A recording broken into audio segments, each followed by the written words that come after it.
Go.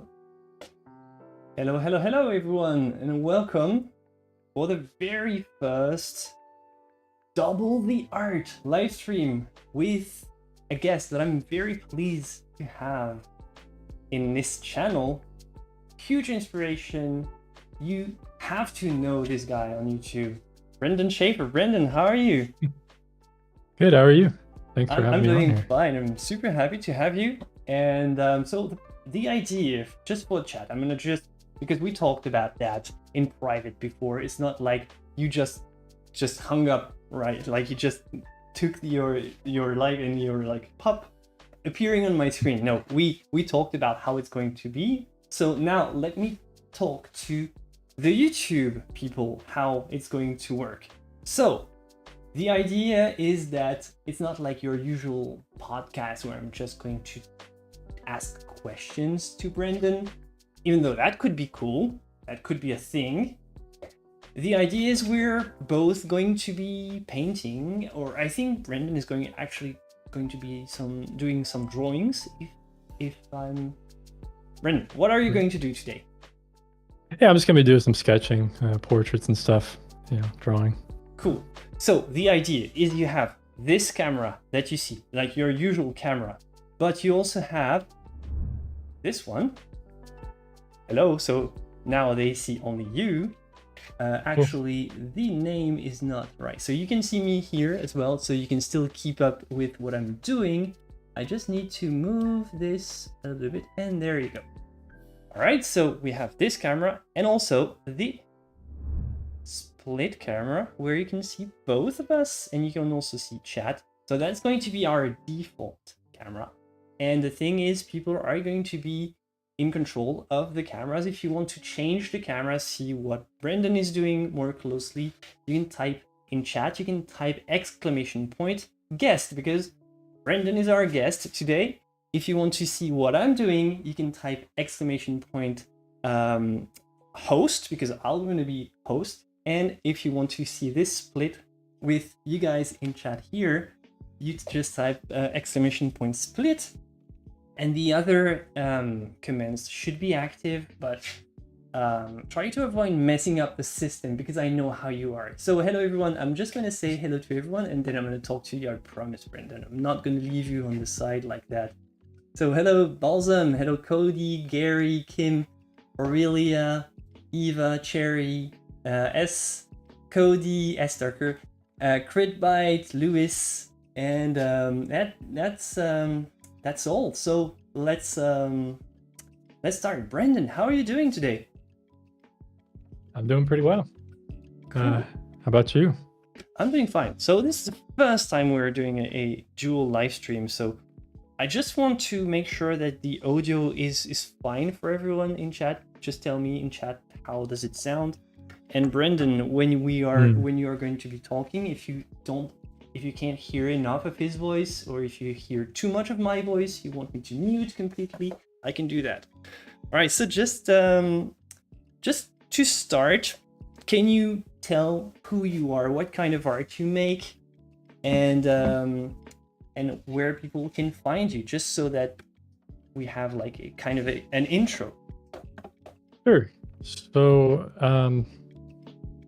I do watercolor painting, mostly landscapes and stuff. I like to draw and sketch. Recently, I've been drawing a lot of portraits and figures and human things. I'm still kind of, I guess, going down my art journey, trying to figure out what it is I really like to create the most. But for the past few years, it's been like watercolor, plein air, and drawing and sketching. And you can find me on Instagram, YouTube. Schaefer Art is my channel. So that's pretty much it. I wanted to show the image, but I'm not sure that it's going to keep your sound when I'm switching scenes. So just here is Brendan's channel. All right. So that's his YouTube channel. How many subscribers do you have, man? It's crazy. You're a total YouTube celebrity. 700 something. I mean, you're getting up there too. You got almost 350,000 yourself. Oh, yeah. So yeah. I'm getting there. I'm catching Catching up? Yeah, you catch me. I All mean, right. yeah, it's been many years on YouTube, so I've had a long time to You're get kind of one of subscribers. the OGs of this platform. You started with what? What was it? Like your very first big video was. Yeah, it was like learning to draw from like scratch, and even before that, I was doing acrylic painting videos, which didn't really get a lot of views. But that was like 2011. I was doing acrylic painting, so yeah, I've been on here for a while, quite a while. Yeah, pretty cool. So yeah. Inspiring. And you've been doing a lot of traveling videos at some point. Are you still making those? Are you still traveling? Traveling a little bit, not so much how I used to, or at least, you know, I traveled with his family recently, but last year I did some traveling. I went to Pakistan and Malaysia, so it was pretty cool. Just did a lot of travel sketching, watercolors and stuff. What is there to paint in Pakistan? Is it like very hilly? It's a mountain country, isn't it? So it's mostly, I don't know, where I was, it's very flat, but if you go into the northern region, Yeah. it's like the Himalayas. Yeah. So it was really mountainous. Yeah, it was pretty awesome. So cool to see drawing. It's actually a fun experience to see like the art happening on both sides. So if I mess up with my own, I'm gonna switch to yours exclusively. It's going to give me an excuse. Yeah, I don't think that's gonna happen. Don't tempt me. It's like I could just take a day off and say, all right, I found someone to take over the stream for me. Thank you for taking care of my channel. And I'm gonna just have a break, and I'll be back in 3 hours. How does it sound? Yeah, I don't know about that. I wish, but yeah. All right. I don't think I'm that good. Hello, Ellie. Yeah, you made it. All right, so this sounds perfect. So I'm reassured. I'm gonna switch to split. Let me know, because I haven't seen anybody in chat using the commands to switch the camera. So please, someone do it. And I'm gonna cross fingers. Make sure that it doesn't break YouTube.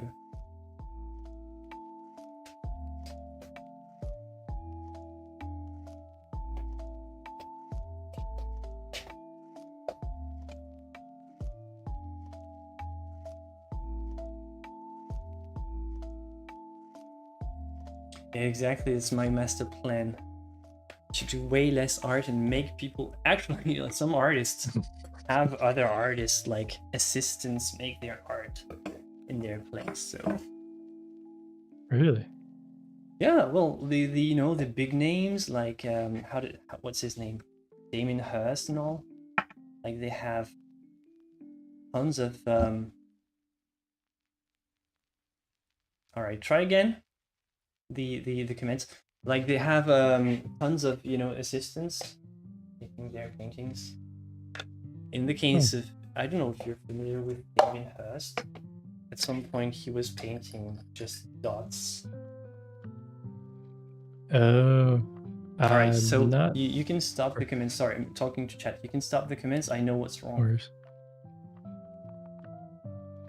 Okay, stop the comments. I'm gonna fix it. It's just...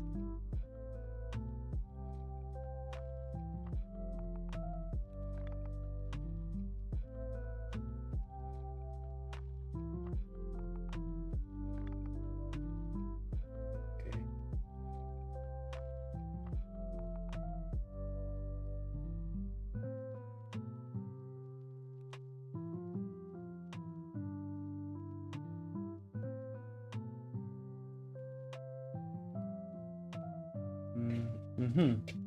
So the my camera stuff doesn't work, so I'm stuck here. I'm gonna just keep on drawing. You don't worry. Okay, I'm just cool. going to to start and try fixing this stuff, and then we'll be good. It's good that I have Brendan calmly making a masterpiece while trying to fix my stuff. Yeah, it's just like, where else does chat have commands to actually change cameras? Even like Spielberg doesn't do stuff like that. James Cameron didn't even think about having his audience change the angles of the camera. So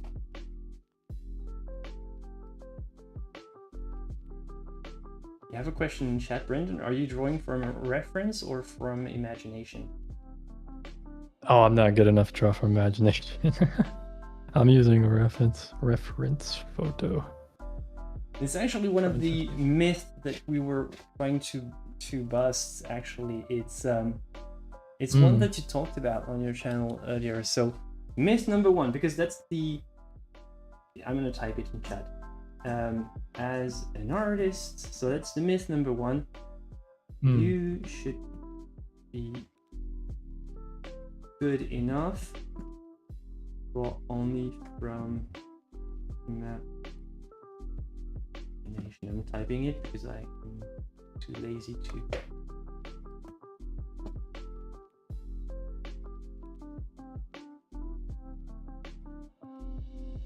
Okay, so that's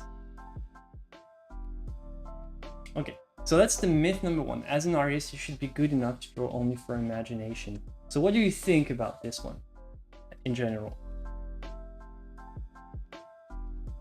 Well, this is one I get all the time on my comments and stuff, asking about drawing from imagination. And I think it is possible to draw from imagination eventually, but I think it takes a long time. I think if you're just starting out or you haven't been drawing very long, it's going to be kind of difficult to draw something like realistically from your mind. I think you have to do like a lot of practice and study first and really understand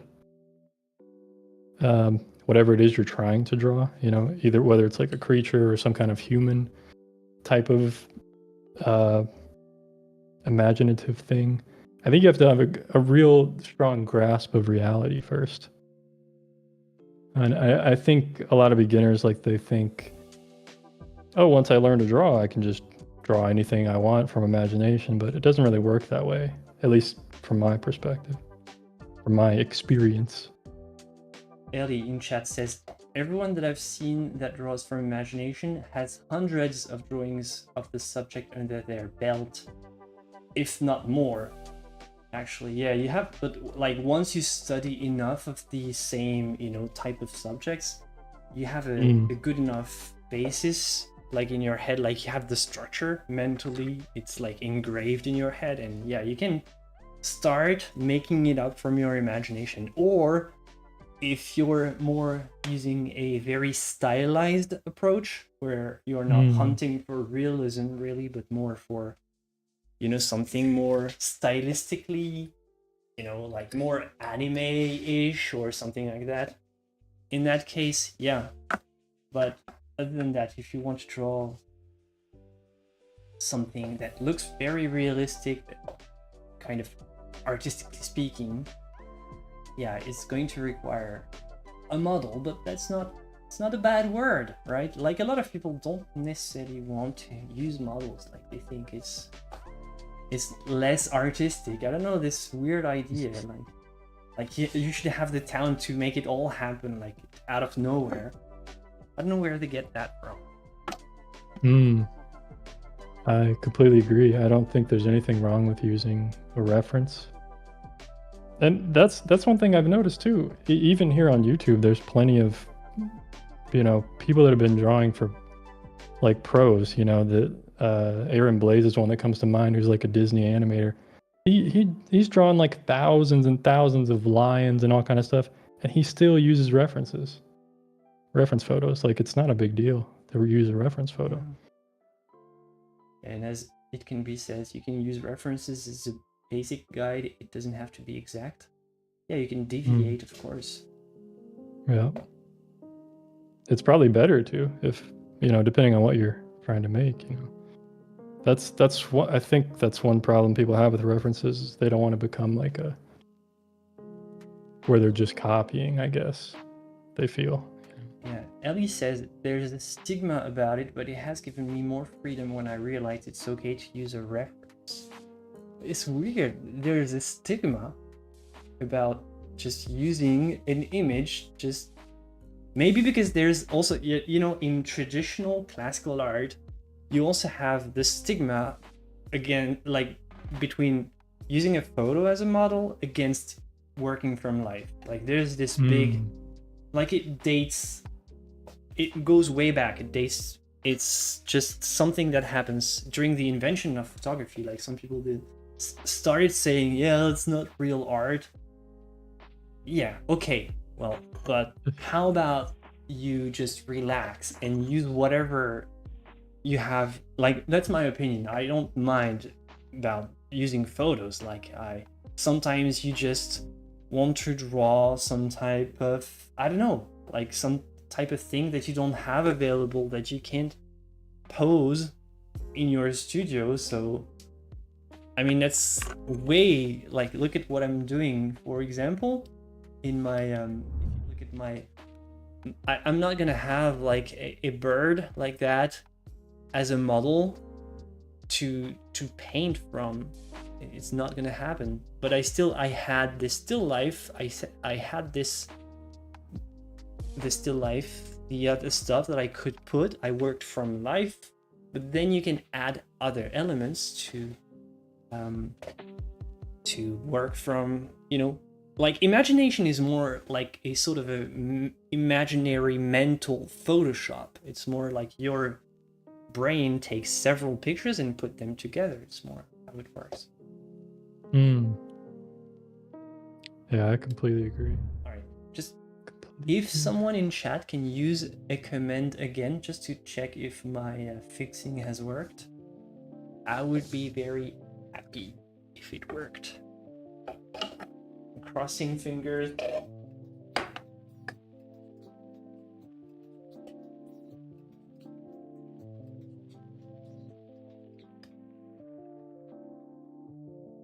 The usual I'm better than you thinking about using working from life, you mean, Christopher?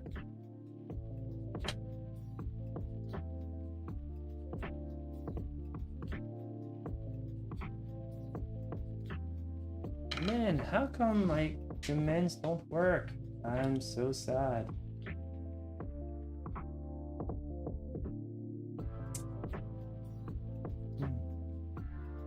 Yep, sorry, my great plan has failed miserably, and the commands, they don't work.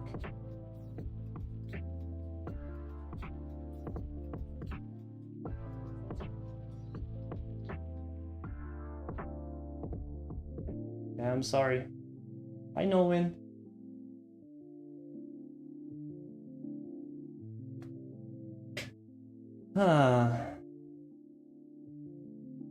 Okay, you know what? I'm gonna switch to next myth, and I'm gonna make you keep working on your drawing and keep entertaining my chat while I'm trying to fix that stuff again. So next myth. Sure. Let's do that.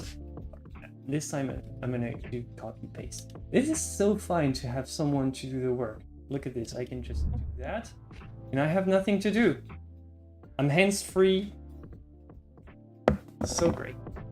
I'm gonna invite you every time, Cool, sounds good to me. All right, you heard it from here. All right.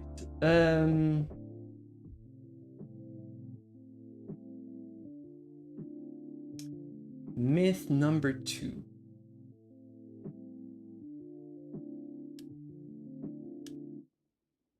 Let's try this one. Okay. react to that, chat. You need the best and most expensive material to make good art. So we'll first hear Brendan's take on it.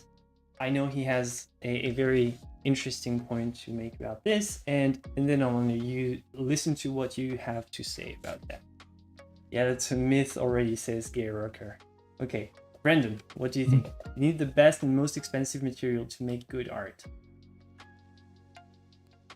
I will say having the best or most expensive materials, or high quality materials, if you want to call it that, I think definitely helpful. It's definitely useful, but it's not necessary, especially if it's something you can't afford or you're just starting out.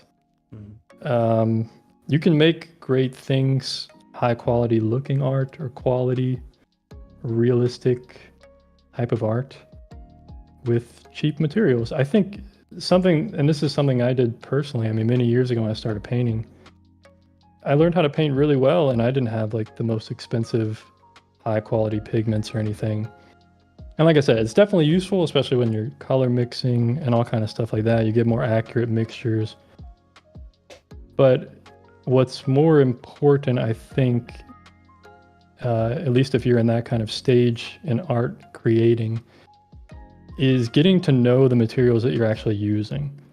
And I think so many artists, they just like buying materials, and they'll just buy a ton of materials and then they never actually use them or get to know them intimately. And I think, yeah, I think that's part of the problem too.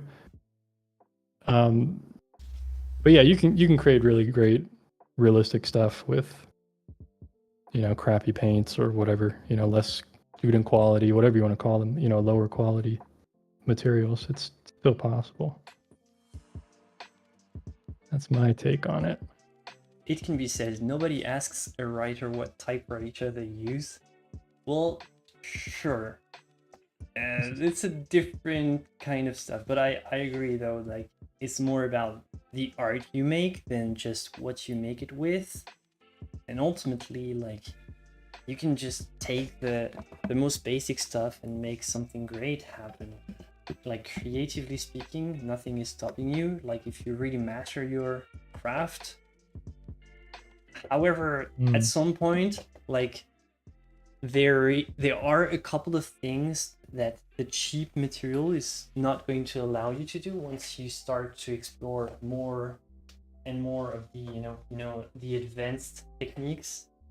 Like, at some points, the very cheap is going to have limitations and setbacks that, you know, just the material itself is going to be a limiting factor in what you can do. But I definitely agree, like, a complete beginner that doesn't have any experience in drawing, painting, or whatever, with the best quality material is going to do something hideous. And a very experienced artist with, like, simple, you know, kids colored pencils will probably do something absolutely amazing.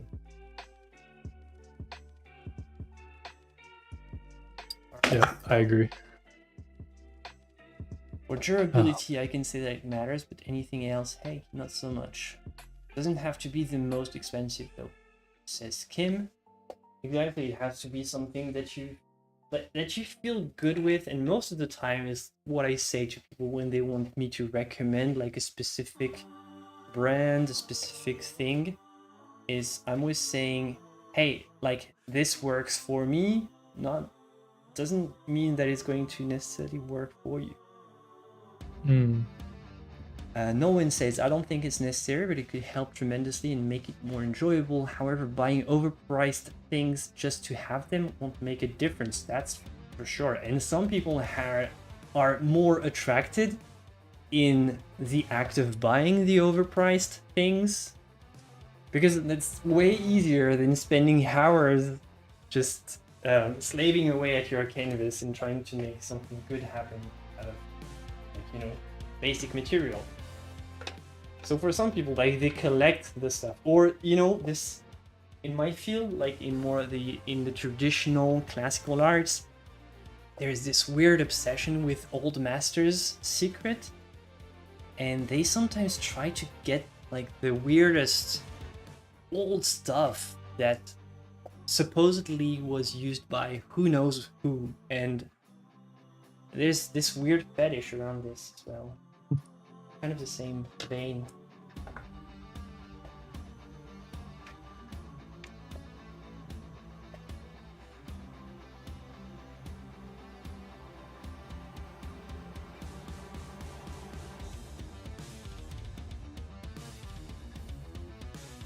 I'm struggling here. Looks great so far. It's my warm-up. It's just a warm-up. I had it good earlier and I erased it, and now I regret it. You work so much faster than me. So I already admire how far you've come in just the amount of time that it took me to try to go into my settings and fix my cameras.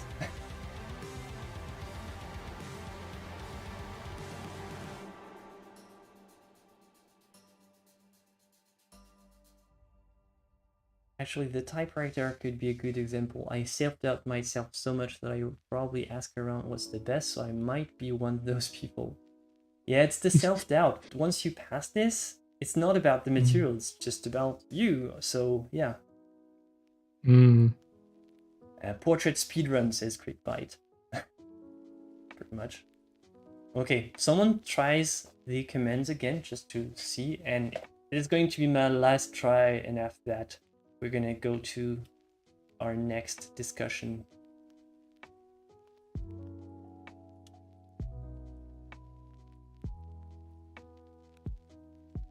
Someone tries a command to switch cams.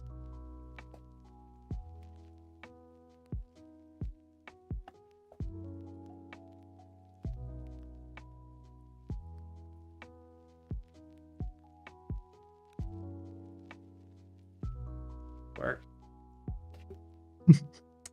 Oh, I'm just sadness. Sadness.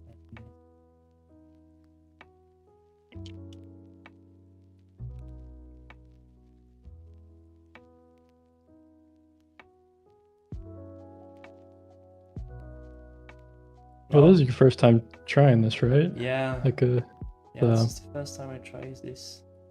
It'll get figured out. How about eventually. a normal command? Chat, can you type !zoom just to know? And then I'm gonna not bother you with that again, ever again.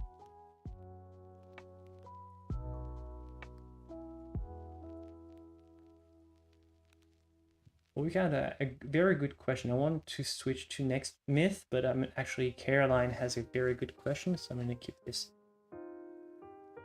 Perfect. It's a super cool question. I think there's lots of stuff to say about. Okay, so even Zoom doesn't work, so let's not try. Okay. No commands today, I guess.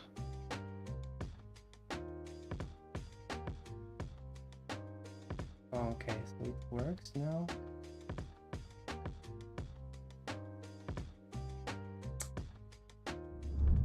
Okay. So the problem comes from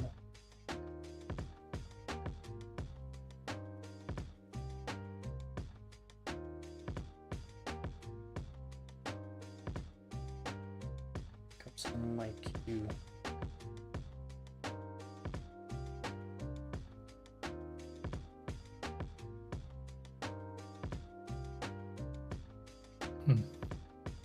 Okay, now try !guests, and I'm no kidding, I'm not bothering you with that ever again after that.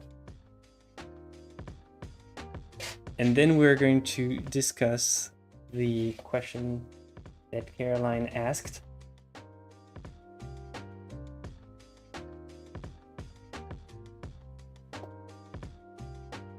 Yeah, I'm hell-bent to fix commands, yeah?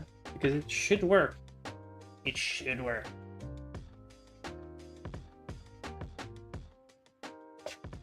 Alright. So these are the comments that don't. All right.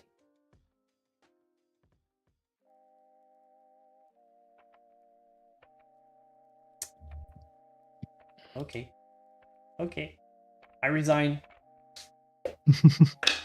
I resign. That's it. So I'll do that manually, I guess. Okay, so Caroline's question was question. How do you cope with the overwhelming amount of art on social media? I get so frustrated sometimes as I find myself not good enough or cool enough, etc., etc. Wow. Good question. I don't Yeah, know. that's a like. How do you?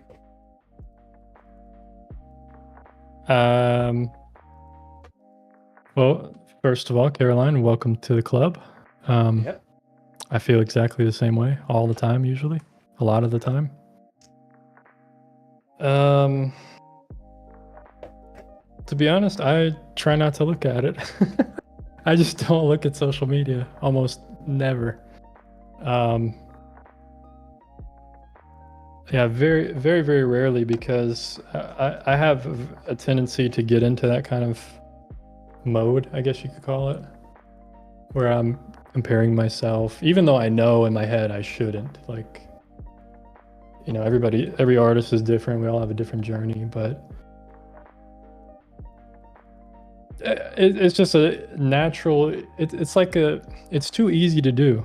Even when I go on YouTube, that's probably the biggest thing. Is I look at other artists' YouTube channels and I'm like, man, their videos are like so much better than mine, or their thumbnails are better, or whatever it is.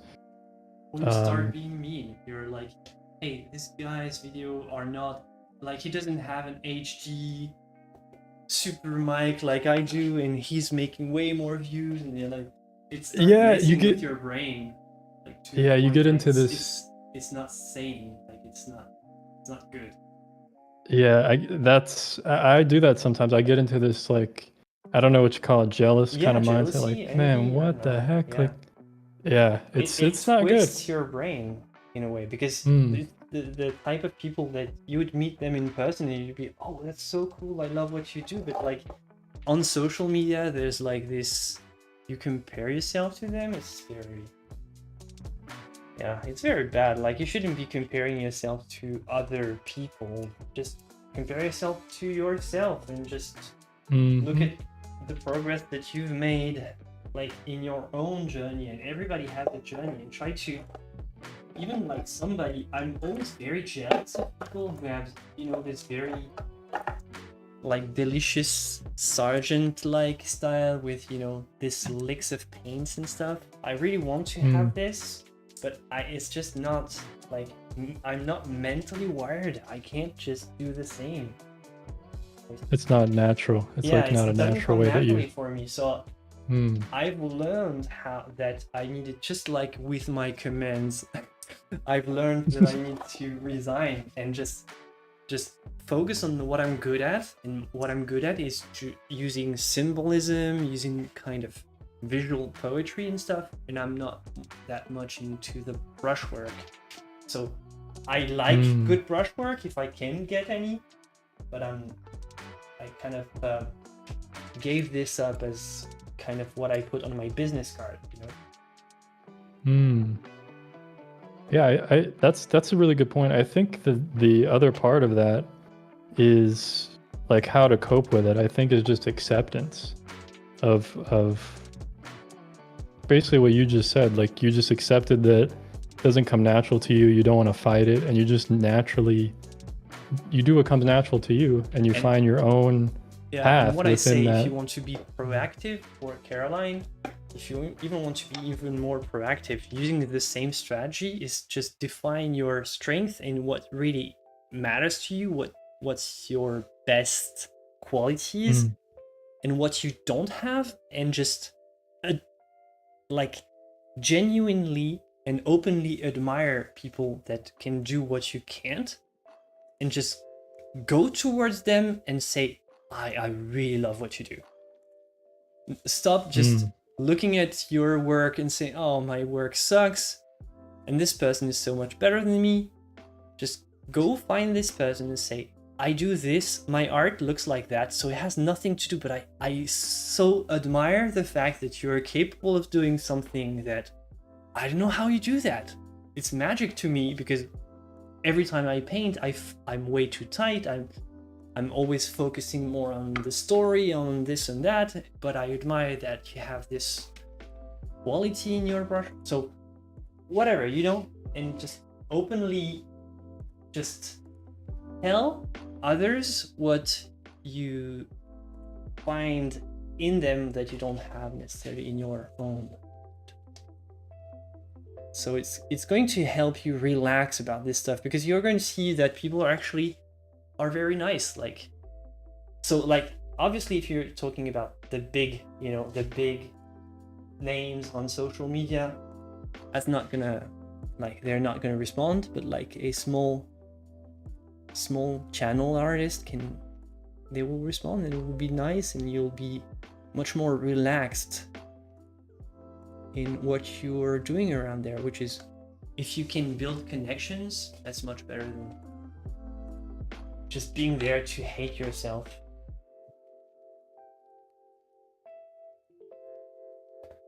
Yeah, Okay. Definitely.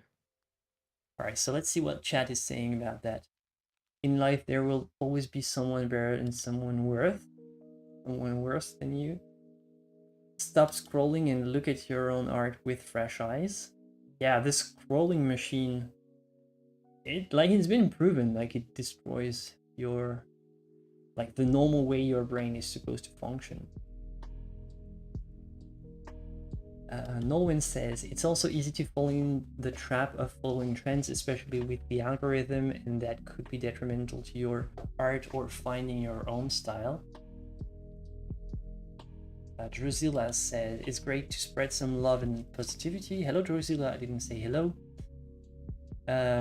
Cynthia. Hey, hello, Cynthia. I admire the fact that they're doing anything, if I like it or not. So many do not. Yeah, that's right. And so many do not, and just sit back and criticize. So at least you're doing something. You're so much faster than me, Laurent Farge. Someone is already quoting, everybody's faster than me, so what's the point? It's like saying A equals A. All right, so next I had another one that I want to start. Okay, next myth. And this one's going to make people react, because there's a lot of, there's a lot of debate in the art world. It's not a myth busting, you'll see. Copying or imitating other artists is wrong. First, I think I phrased it wrong, but it's going to open the discussion. Like, there's a difference between copying, imitating, and also there's taking inspiration from or being inspired by, which is there a difference between taking inspiration from and being inspired by? I don't know. I think there are levels to this, but anyway. All right, what do you think? Copying, imitating, what's the limit? Is it wrong? Is it all right? That's a really good question. It's dirty, because you have to copy at some point if you have to learn. Like, you have to copy the model, you have to copy the books, you have to copy the exercises, and then once you need, before you can find your own style personally, you have to copy some artists in a way. There's no way around it. No, I agree. I think the only time it becomes... I think about this. I guess problematic, the only time it would become problematic is if you're copying like exactly the same thing and passing it off as like your own or something, and not giving credit maybe. I think that would be obviously pretty problematic. But copying on its own, I don't think it's a problem really. Like you said, it's more of a learning concept, I guess you could say, a technique. Christopher says, if you copy, you'll always be the clone. That's true, man. I've been thinking about this for so many years. So going back, and I've seen this on Instagram in the past, a few artists, I don't even know their names to be honest, and it doesn't really matter, but there's so many people who, going back to what you said earlier, like painting like Sargent or using the same brushstrokes or the same colors, and I've seen some artists use exactly like when you look at their painting, you know automatically like, oh, they're influenced by Sargent. And to me, and you can see all the comments, people are like, wow, it looks just like a Sargent painting or just like this. And to me, that's not even a compliment, because yes, your work could be good in that sense, but you're only getting recognition because you're looking like someone else. And I think that it becomes problematic because you haven't learned to express things in your own way. And I think that's kind of I guess you could call it a trap to you can fall into. All right, Marcy says everything is a derivative in a way. Kim said copying to sell on is a no-no. As practice, it's fine. Sure. That's copying, like really making a sort of a carbon copy. For me, sometimes the inspiration when I try to copy another artist, but I would never copy one by one without asking. Chloe says, I feel that copying really stylized stuff can be problematic. Yeah, sure, because stylized, if you go too much into the style of the other artists, obviously like it's a fine line between stealing and just being inspired by someone. And the thing is, like, just like how your imagination works, like kind of a mental Photoshop is take a bit from here, and put it all together. It's the same with the styles and the influences. But you can't be copying this one person. You have to be either copying everyone or no one. It's like you have to, if you take a lot of influences, you have to put them all, like mash them into something new, and that's going to be actually unique. If you just have this one influence, of course that's not gonna cut it, because it's going to be blatant copy. Definitely. All right, so let's see. Copying can be a learning process, but eventually put your own twist or interpretation on the style. So that has to be the end goal, but as a learning thing, yeah. Gary says, I taught myself how to play the guitar by playing along to the radio. Practice, so that's the practice angle again. Drusilla said, I wouldn't want to be like someone else.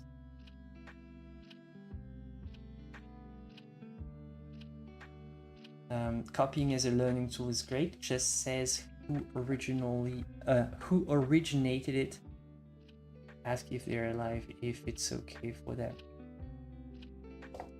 I like to copy techniques, but then take them to different subjects or different narratives. I don't think there's a wrong to it. Copying old masters is a great way to learn. Also, I sometimes get references that have been artist created by a photographer with permission. It's actually, yeah, you are also copying photographs, if you're working from photos. Ellen, I have copied one of my favorite artists' work, but I never felt like I could say this is my work, so the satisfaction was only partly there. It was a great confidence boost to move into my own stuff. That's the idea, I think. Aaron says, copy to deconstruct, understand what you liked about the original and apply it to your work. Repeat and you start to understand how you can create what's in your head. Yeah, that's very well phrased, actually. I think it's the best way to not give up copying as a learning process, but still using it to make what matters in the end, which is your own art. So yeah, great takes, everyone. See, even you don't have anything to do anymore, Brendan. It's like they're doing the work for us. Yeah, it's perfect. We're just going to sit back and let them talk.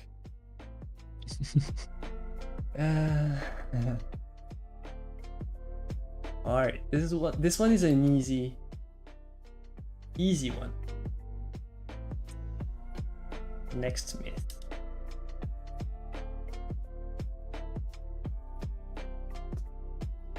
You need a formal art education to be a successful artist. Brendan, what do you think? Definitely don't. I don't think you do. Yeah. Would it help? Sure. I mean, if you want to be formally trained, and yeah, it would definitely be useful, definitely be helpful, but not necessary. I went to school for graphic design. We didn't really have any. We had like one drawing class, intro to drawing or something. But yeah, definitely not necessary. And it also and it also comes down to, what do you define as success for you? Every artist is different, Some artists want to be in galleries, some don't. So it just depends on what you define as success as well. But if we define success as creating high quality, realistic, or stylized, whatever kind of art that you enjoy, I don't think you need to have an art degree or go to art school. You're not formally trained, right? No. Yourself? I formally trained myself. There you go. So yeah. I just took all the old books and the old stuff, and I did it. I sort of learned myself. Yeah, that's beautiful. You're a living example. That's one of the good things about the internet. I think like maybe 20, 30 years ago, it wasn't like that. Or I don't know, like 20 years ago. There was internet, maybe not as much content for self-education. I think nowadays it's not like the art school is going to make you an artist as well. It's like so many people think that the art school like lets you out of the school with the diploma and kind of a golden ticket to become an artist. It's like, no, after you leave art school, you're on your own, buddy. So some succeed, but doesn't have to be like, you can still take their place. Like, well, they're spending how many years in their art school, you can go to the gallery that they're going to be contacting after they leave art school and just take their place before they even have the chance to get out of this damn thing. So like the school, they can give a little bit of networking because you have this teacher who knows this guy that works in this gallery, but other than that, it's like whatever. Like, and they're not gonna just try to push every artist to galleries and stuff. That's not their jobs. And many of the teachers in these schools, they are not even artists of their own. They are teachers. They teach art. So they don't necessarily know how to make it as a successful artist. Yep, that's a good point. All right, let's see what chat is saying. Success is the progressive realization of a worthy ideal. That's nice. A lot of artists say they learned more after art school than during art school. Yeah, not surprising, in my opinion. And it's actually more difficult.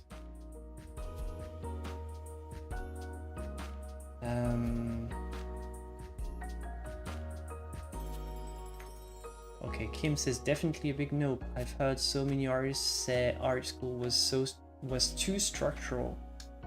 No freedom to express in their own way.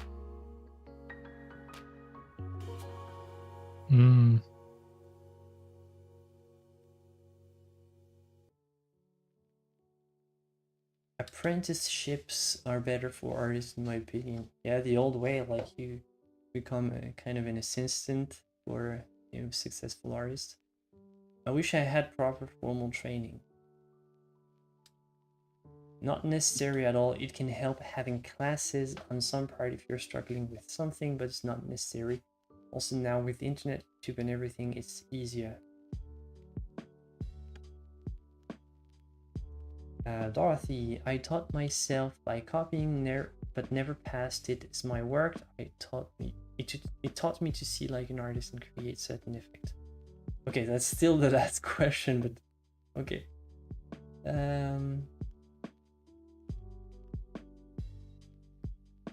Also, so Nolan has something that I pretty much felt. I think Nolan is French. Also, recently I've looked up at Les Beaux-Arts and some art schools here. Most ask you to have good knowledge of contemporary art, and that is putting me off. Yeah, Nolan is exactly why I didn't go to art school. They just wanted me to do some stuff that I was simply not interested in. Like, performance art, installation, conceptual art and stuff. Wasn't into that stuff. And in France, like most of the top high schools, the top art school that used to like be the center of the art world in the 19th century, they have become entirely conceptual, contemporary. They don't teach painting anymore or drawing, like regular stuff. It's outdated and conservative. Painting's outdated. Yep, that's what they say.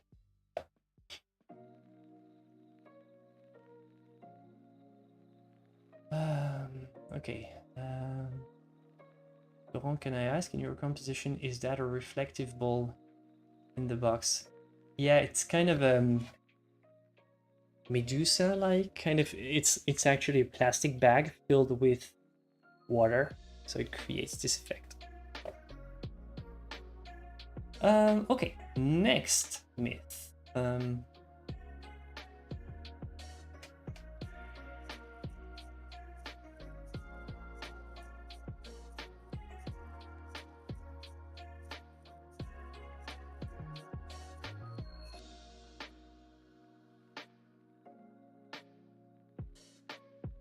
Okay, this one, let's try to copy it.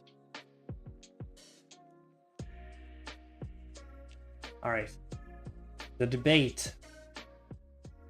Artists are inherently introverted and antisocial. Oh.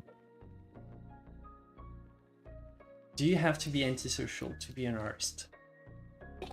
Yes. No, I'm kidding.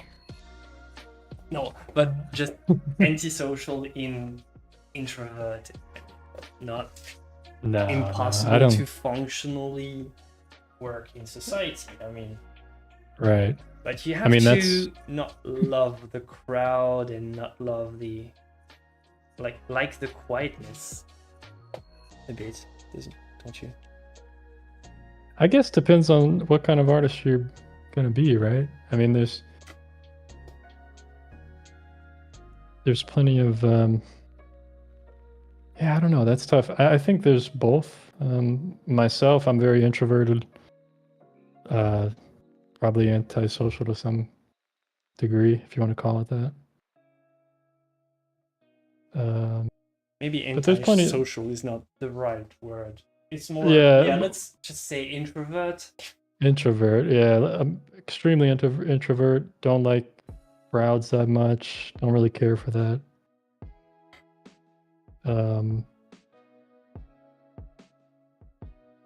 Yeah, there's definitely artists out there that are more outgoing, I would say, probably more okay with talking to a lot of people, hanging out.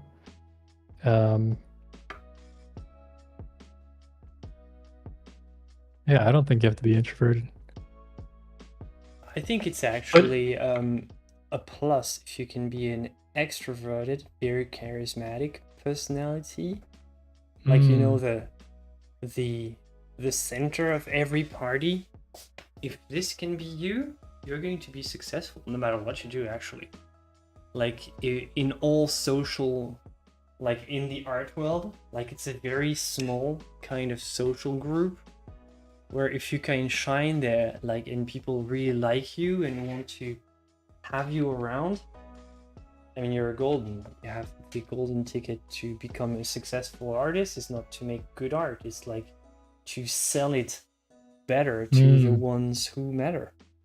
So Yeah. being an extroverted or having this charisma, this talent, that's a great plus that a lot of artists, they don't have necessarily this skill, they don't work towards it, and they don't care because it's kind of not in line with most of their values. They don't want to sell a lot of air, you know?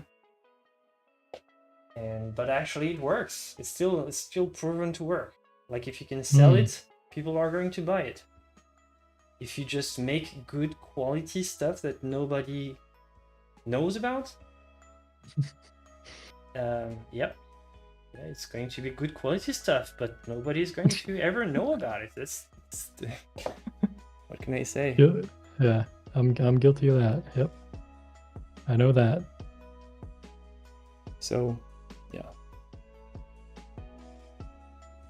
yeah, you have to, in a way, you have to, you learn, the problem is like art, your own art teaches you to become introverted because you have to spend a lot of time alone with it, and kind of becomes a drug.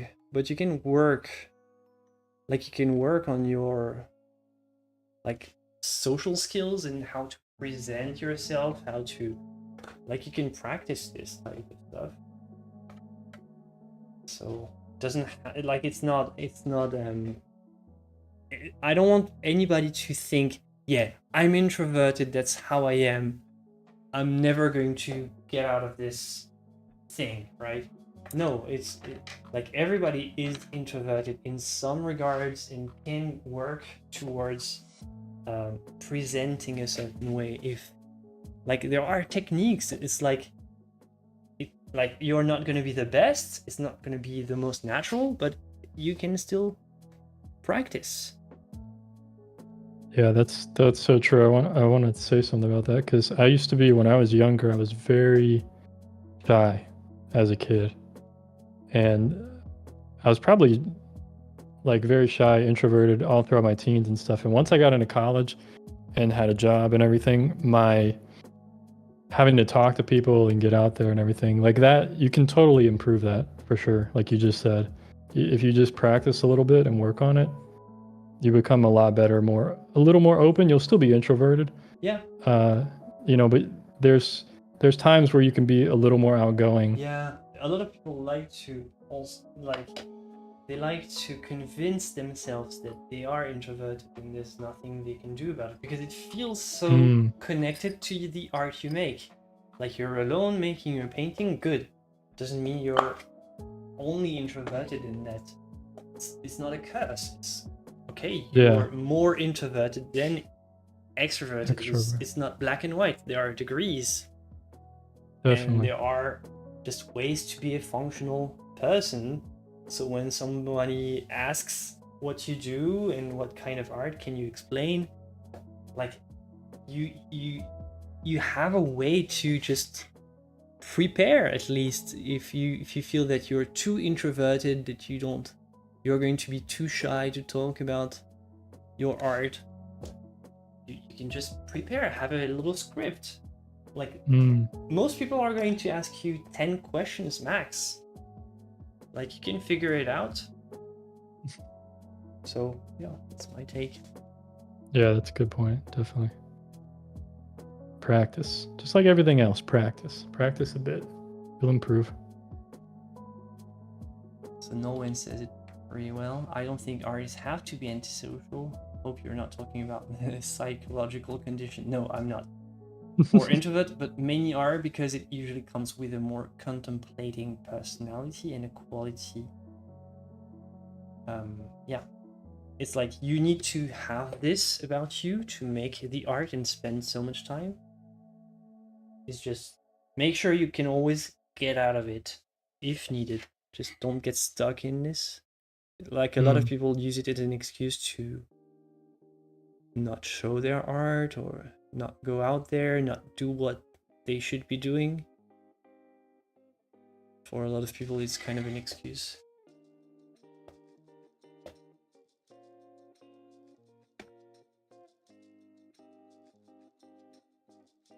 I'm extremely introverted until I've had a few glasses of wine.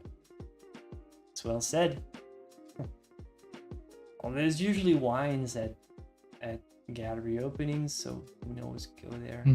Don't go drunk, that's too much, you know. Actually, you can actually. It's like people are gonna say, oh wow, he's such an artist. Wow, such a deviant personality, I don't know. Something so artistic about that.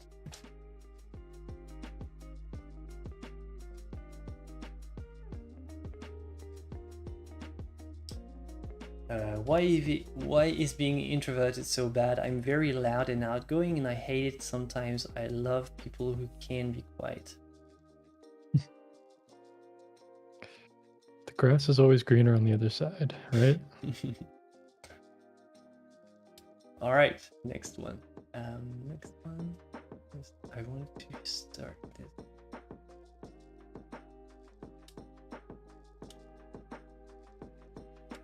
This one is, I know, for you and for me, because I talked so much about that. It's going to be an easy one, but I think we'll need to have this as a discussion. So, next myth. To be a real artist, you can't be making too many mistakes. Yes or no? To be an artist, you can't be making too many mistakes. I would say that's false. Right? Oh yeah. You have to make mistakes. It's how you improve. It's how you grow. It's how you learn. Everyone knows that, right? Sure, but like some beginners, they are just relieved when, let's say, you're teaching something on YouTube and they're just relieved that you show that, like, look at this, I made a mistake, now I'm gonna correct it. And they're like, what? Oh yeah. I'm so surprised. Oh, yeah, definitely. Actually, I didn't think that professional artists were making mistakes, so thank you for reminding me. And they're so surprised. It was like, what did you expect? And I think I raised this point in one of my, like, one of the many videos where I talk about this. It's like, it's not that experienced artists don't make mistakes, it's usually they make them, but before they even start, they have already identified the mistake and fixed it, like, in real time. So basically they haven't even touched the canvas and it's already fixed. It's like you don't notice. They like put a little mark and you think, well, it's just a brush mark. No, actually it's a little test brush mark. They actually made a sort of a tiny mistake and they figured out immediately, okay, it's too wide, so I'm gonna put a different mark just right next to it. And this one is good. So you only see the good mark, you don't see the bad.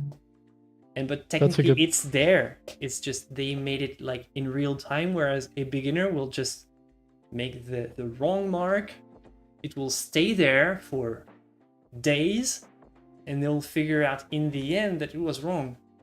And that's the only difference, is like the amount of time between when you make the mistake and when you correct it. That's what makes the difference between experienced and beginner. Wow, that's a really great insight. That's probably something I did when I used to watercolor. It's kind of hard to correct, but when I used to do oils and stuff, that I didn't even think about that. I think I just did it naturally without ever putting it into words like that, you know. That's a really great point.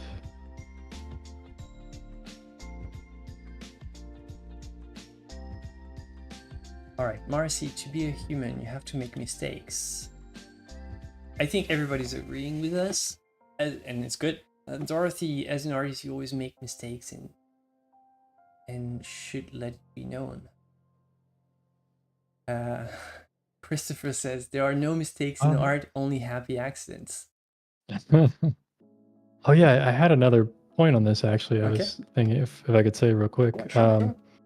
I think why when you were saying people are so surprised that professional artists make mistakes, I think part of the source of that as well, especially nowadays, is social media, because everybody always just posts their best stuff. No one sees any of the terrible things that we do or the mistakes that we make.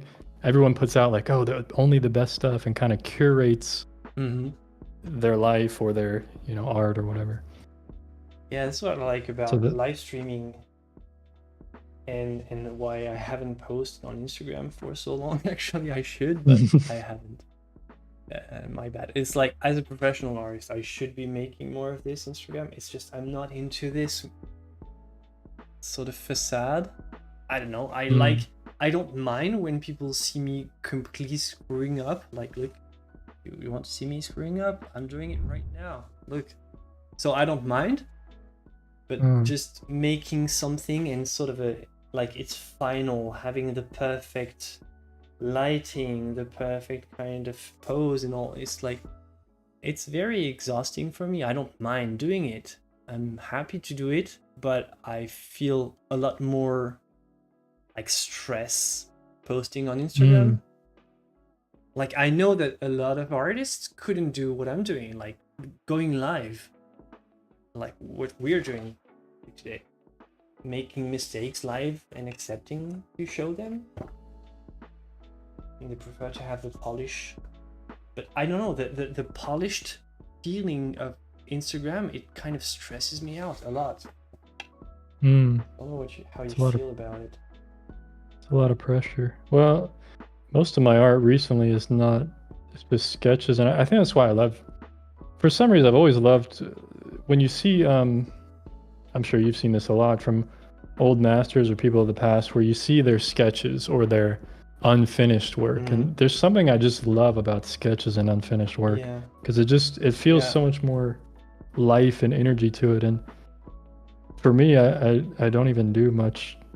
I do have plans actually to do some more finished work, but for now I'm just sketching and practicing. It's just something I love to do, so that's kind of the direction I go personally with everything. Hi, Jasmine.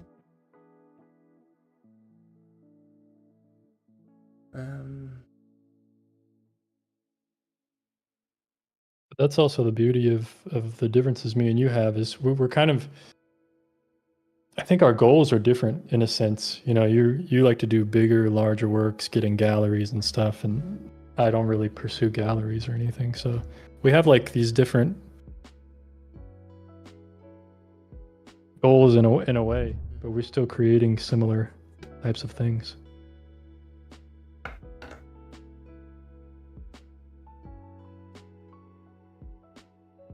Yeah, I think I'm all for actually perfect art. I'm always aiming for finished work.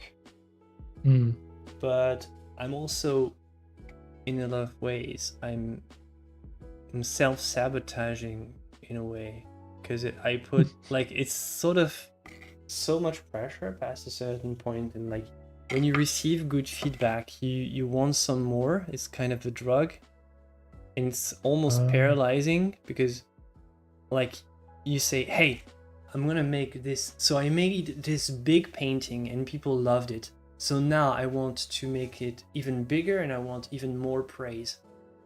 And you're kind of self-pressuring your art into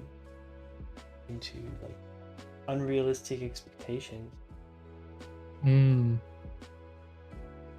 Yeah, I think I heard you talk about that recently with one of your gallery pieces that was interactive, and you were like, oh, it's pressuring me to do something like that again in a way or something. It's crazy. Yeah.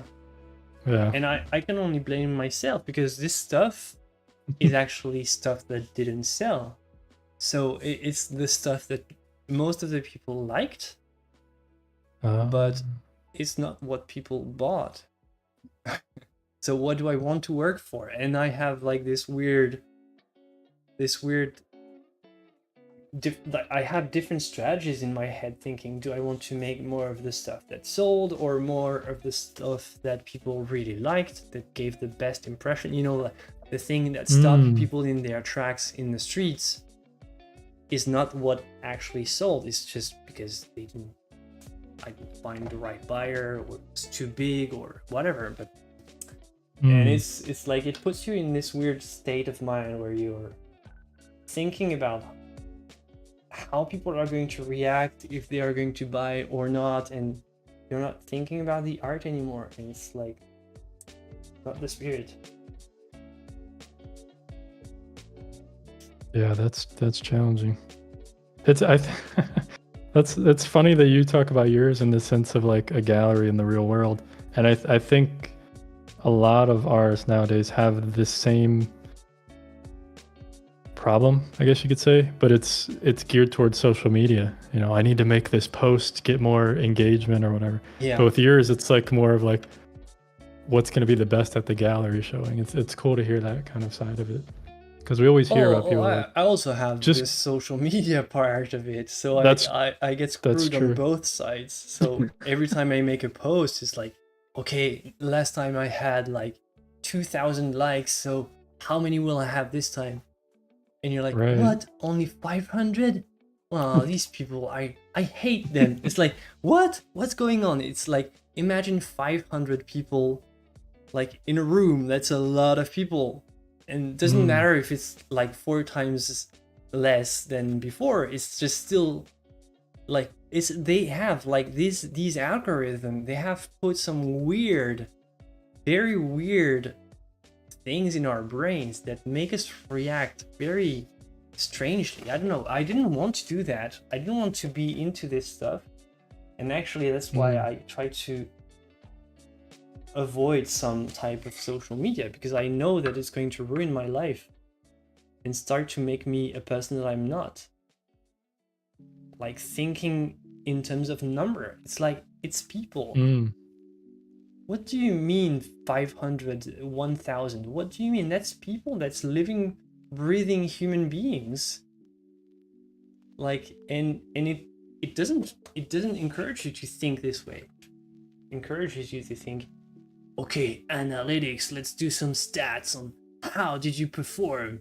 Do you want to perform even better? You can pay, you know, if you pay, you will perform better, sure. It's like, what is this?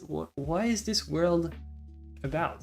Like, and that's what I like about live streaming, is like you're one-on-one with people. They can say something, you can respond, and if you didn't get the right, if your ideas didn't transmit properly, you can just rephrase. It's like, you don't have this awkward, weird connection that you have sometimes on Instagram, I think. Yeah. Places that feel like a storefront. Yeah. But a storefront that you never really step into the store, right? Just stay outside. Whereas the live streaming experience is more like people just hang around for a while. It's much more genuine experience. The Discord as well has been a great, like, I've learned Discord recently, and it's definitely a much better type of community, because you can do a lot more than on like Instagram and stuff, and people can actually post what they do. You can just talk about it. It's a really cool platform. Do you have a Discord? Like of your own, like for your community or channel? No. I was making one a few months ago, and it kind of went on the back burner. But I've been creeping on yours, actually. I haven't posted anything, but I've checked it out the last few weeks, looking around. You know, it's pretty cool. Yeah, definitely. Dorothy, Brandon is not sketching from imagination, no. He has like references. Is that what you were saying? Like for this session? Yeah. Okay. Yep.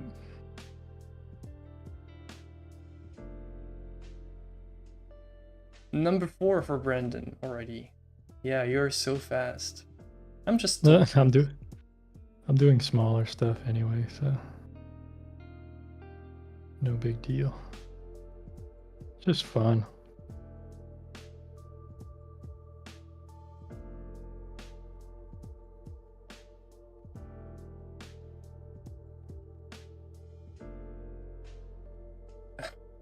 Okay, we have the question of the evening so far from Queenix. Hey Florent, can you tell me what inspiration is? Like, I know what it is. Okay, alright, I'm gonna do my best, but I've heard many different explanations from many people, and I want to know what your perspective on inspiration is. Wow. Can you first do a response? What would you respond to that? Who, me? Yeah. Well, Oh man. like, you're here to do half of my job, so don't think that I'm not gonna take My- advantage of it. My brain broke with that one. What is inspiration? I've never even thought about that, to be honest.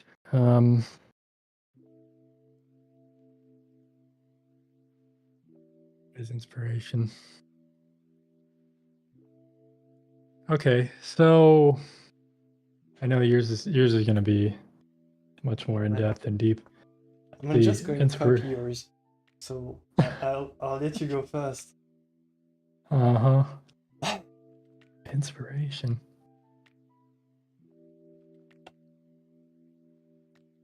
My brain is going blank. I'm having trouble thinking of the right words to use. I'm trying to think. Okay, what happens when I need inspiration? What is going on? It's like something with. Oh man, I feel really dumb.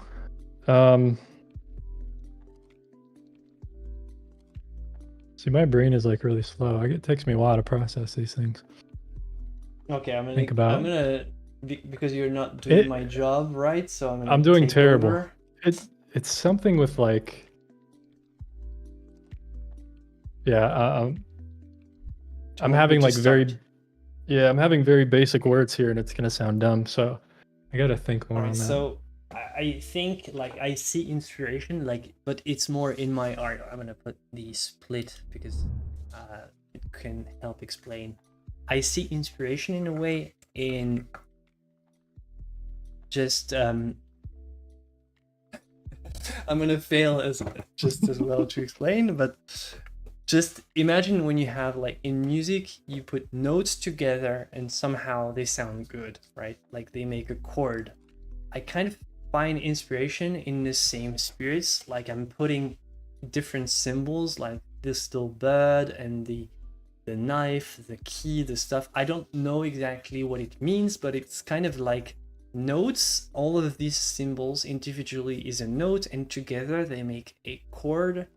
And with the entire thing, with the colors and all, and the composition, they make a harmony. And that's how I think. It's kind of musically speaking, even though my art doesn't have anything very connected to music, but I kind of feel this way. Like it doesn't have to be necessarily a specific meaning. It's just it resonates, like this thing next to this thing. For me it works, but it doesn't, it's also not the same as, and I think the question can also be, what is the source of inspiration? And the source of inspiration is not to me it's not the same as inspiration per se, because inspiration is also something that you have to maintain long term, like for the entire duration of your project. Whereas the source is just, you get an idea. Hey, I've seen this pretty lady in the street with a green dress, so it inspired me to make a portrait of a pretty lady with a green dress. That's a source. That's not a complete project that you can work actually make an entire finished work out of. So it's still a lot of work to put in that. Like the source is not enough for the inspiration. It's a good start, but I find that it's not the same. Hi, Cloudface. Yeah, that's it. That's the word I was looking for. Basically, it's the source. All right. Do you want me to give what people in chat have said? Maybe it will also facilitate your work. So I don't know if it will make your life easier or not, but okay. It's like falling in love. All right. So now define what is falling in love. Yeah. Good luck with that. Okay. If creativity is a fire, inspiration is the coal. Yeah, that's really cool. I like that. Huh, nice one. That's my answer. One. Okay.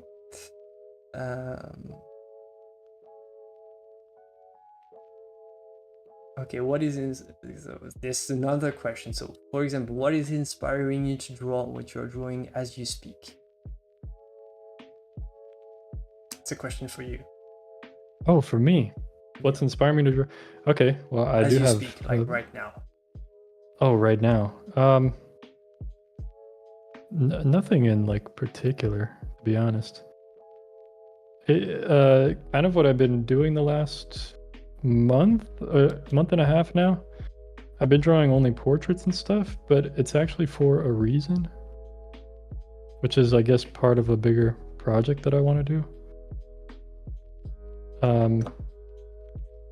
Which is I want to do some paintings of people from my trips that I took last year, and I haven't drawn or painted people like in so long, many years. So kind of, I guess you could say, part of what I'm drawing is practice and inspiration for more finished pieces that I want to do that are actually meaningful to me, if that makes sense.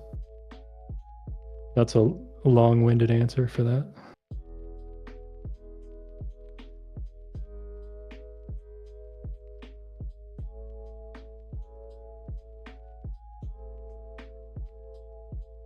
That's so Queenix came back and says, so how I felt when I asked that myself, and somehow since I started thinking about inspiration, the less inspired I got recently.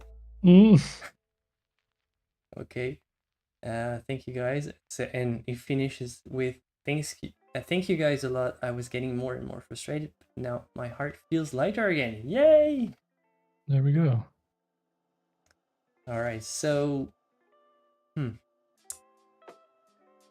yeah, inspiration, big question. I'm glad I guess it's like it's a never-ending question. Is you can do question inspiration for your entire art career and still have no answer in the end, but you'll have a lot of art at least done in the process. That's true. Just make the art and think about inspiration later. Make the art for no specific reason. That's the inspiration maybe lies in the fact that there is no specific purpose or meaning or reason for making it in the first place. It's just cool. It's just great. It's just fun. It's just a good time. Yeah, that's a huge problem I struggle with for like so long now. Is like, why am I making art? I asked that question a few years ago, like 6 or 7 years ago, and I quit making art for like a few months just because I asked myself that question. Then I was like, oh, I don't really know why I'm making art. And then I went down this spiral of like, what does my art mean and all this stuff, just overthinking everything. All right, so you caught me exactly with the next myth, or just let's topic of discussion is exactly what you were talking about. So you couldn't be more on time. Perfect. Myth. All art should have deep and profound meaning. Wow, that is a good one. What mean, do you obviously. think in chat? Because we need your answers. Hmm. See, our brains are not properly functioning, so give us all the support. Tell us your best we are quotes so that we can steal from them. we are mere mortals ourselves. We don't. Yeah, I don't think it does. I mean, these portraits that I'm drawing, they're just sketches. They're not like anything meaningful. Yeah. To me, at least, it's just practice, just fun. But I guess I'm someone. See, the thing I like about your work too, and to be honest, we recently talked, like, I don't know, a month or I guess almost 2 months ago now. Me and you had a chat and stuff, and your art really inspired me to like create something more, I guess, or to create. I guess I started looking at my art in a different way, and man, I forgot what the topic was. What are we talking about? Oh yeah, purpose, meaning. Meaning, yeah. Purpose and meaning, like, are those the same though? We're more philosophical now, but yeah, they're probably different to some extent. But I realized. Go on. You were saying. Yeah, I just realized my art, and then I started thinking that, okay, what is meaningful to me? Like what? Because I do like symbolism and stuff, and that's what I really like about your art is you have this symbolism in it. You have all these elements that all work together, and some of them are kind of random, right? Like you said, like they're kind of like just these interesting things that go together. I want to talk about that later when you're done. So go on, Yeah, sure. And I like that about your work, and it's interesting, and that's something I wanted to ask you too. And maybe you can answer that later too. Is does any of your work have a deeper meaning to you that you have inside of yourself, but you don't put it out there? I guess like, and maybe it doesn't. Maybe you say like you just pick these sorts of things that don't have a deeper meaning to you, but in a sense, the painting has some kind of sense of a meaning or portrays that, and other people can find that meaning for themselves. But yeah, I want to say your stuff inspired me to start thinking about my art in that way. And I thought like, oh, I want to like I have all these photographs that I took personally, and I like using my own references when possible. And that's one reason why I'm drawing portraits and getting into this kind of art, because I want to create art that has a little more meaning for my own life. And that's just how I approach art myself, I guess. But not all my paintings have like meaning or anything. So yeah, that's all I got, I guess. Yeah, so to bounce back on, it would be easy to see the type of art that I make and think, yeah, well, I'm all about meaning, just putting this making it very intellectual and stuff, and making it very symbolic. But in a way, I'm mostly like thinking in terms, like I said earlier, like in terms of, does it sound good? But it's not with sound, it's with imagery and symbolism. Just imagine you have an instrument and you string something, you string your guitar. Does it sound good? Like, is the chord right? Does this progression of chords, does it sound good? And it doesn't have to mean any more like that, except that instead of chords, I have imagery instead of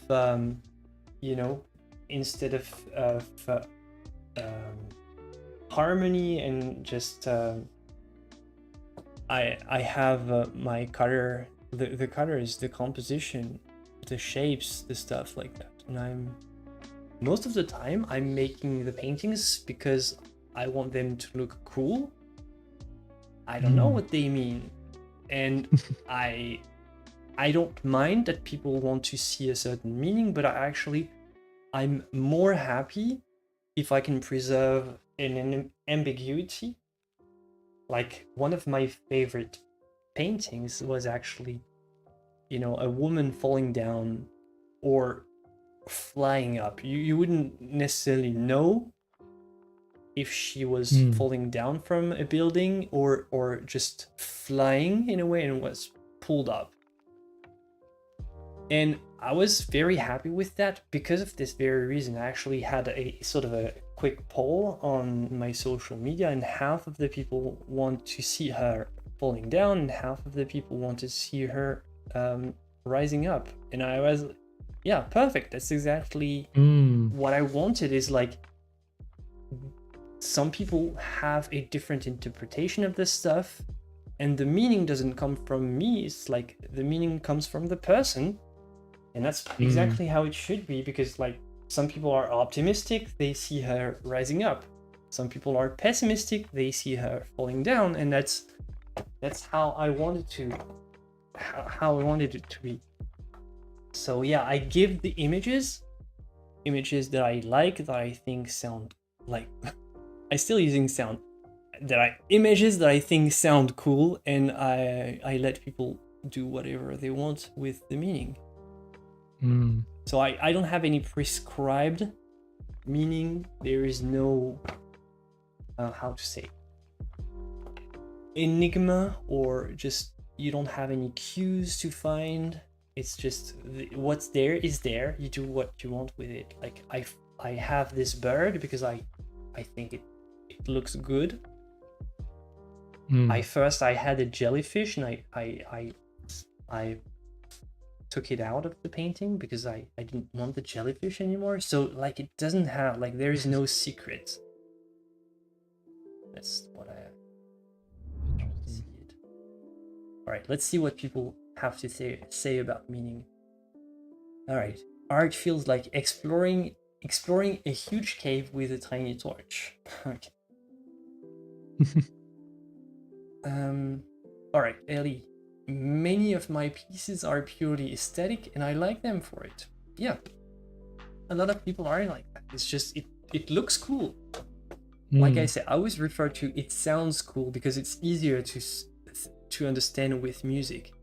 Like, music doesn't have to mean anything to be worth making. Cloudface, find the meaning in the painting and paint that. Nolan, it doesn't need to. It's great when there is, and always exciting to discover what's behind it, but it doesn't need to. Cloudface again, I mostly don't know what I'm going to paint when I put my brushes on the canvas. I just paint what I see, and it takes its own meaning. Yeah, perfectly. It takes its own meaning. All right, an idea that we also had. Deep and profound meaning is based on the person's perception. Meaning is derived from the values it offers to the creator or the viewer. And a mix of both, actually. It's a very strange and unique connection between what the creator intended and what the viewer wants to see, and create something very unique. Like, there's only art that can provide that. Again, Balsam, to me art is all about what it makes you feel. Could be a beautiful scene, dark scene, people. It doesn't have to be can't read anymore. It doesn't have to have a deep meaning, just has to make you feel something when you see it. Yeah, it's well said. And I'm gonna add to what Balsam said. If you don't feel comfortable talking about your art to other people, like you have a show and you have a lot of people that, yeah, they are judging your art, that's what they do. If you're not comfortable talking to them about it, if you don't know what to say, just go towards someone looking carefully at your art and ask, what does it make you feel? And that's generally, it's all you need. And it solves all of your problems, because there's nothing to say against that. Like, and you can't really be offended because they're like, it makes them feel something that's not up to you to decide, or you can't just feel bad about how it makes them feel, right? And it's generally a good opener and they're going to come up to you with some things that are very genuine, And it's generally the best way to talk about your art is always to ask people does it make them feel, in my opinion. That's a good point. Yeah, I heard, I don't know if you know about Richard Schmidt. He was a great oil painter. I think he recently passed a few years ago, but he had one where he would say, people would ask him like, oh, what is that in the painting? Like, a little small detail or something. And he would say, I don't know, but it's beautiful, isn't it? Yeah. It's just like, you don't have to actually know everything about what you put in there.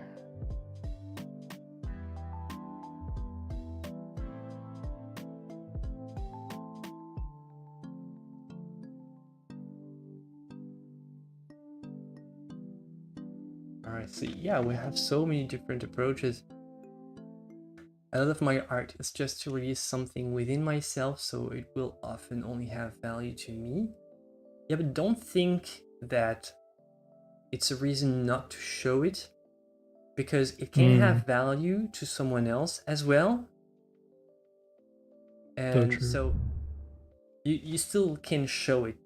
Just because it's something within yourself, don't think that a connection can't happen. Caroline says, I love to tell a story even when I draw a tree or a simple sketch catching the soul.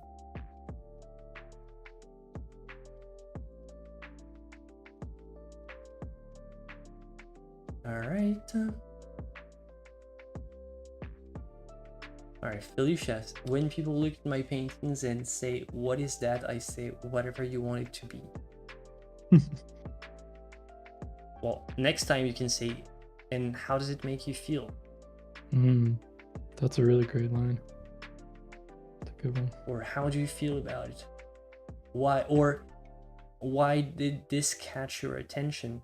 Why do you think this caught your attention? This can also be a good one. It's up to the viewer to interpret a piece of art. Art is so subjective.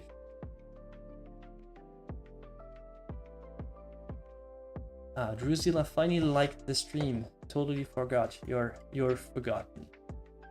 Forgiven, sorry. No, forgiven.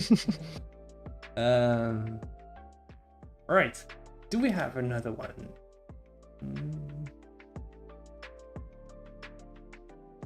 Oh, it's kind of the same vein.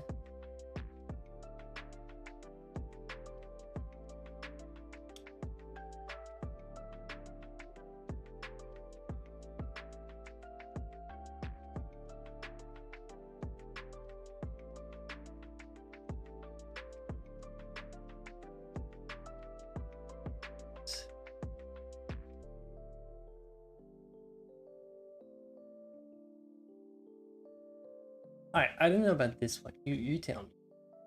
Myth. Artists should stick to one style or subject matter throughout their career. So kind of make it a specialty. Like you doing landscape, you specialize in one thing. What do you think? I mean, I guess it depends on your goals. I don't think that you have to. Yeah, there's so many ways to think about that.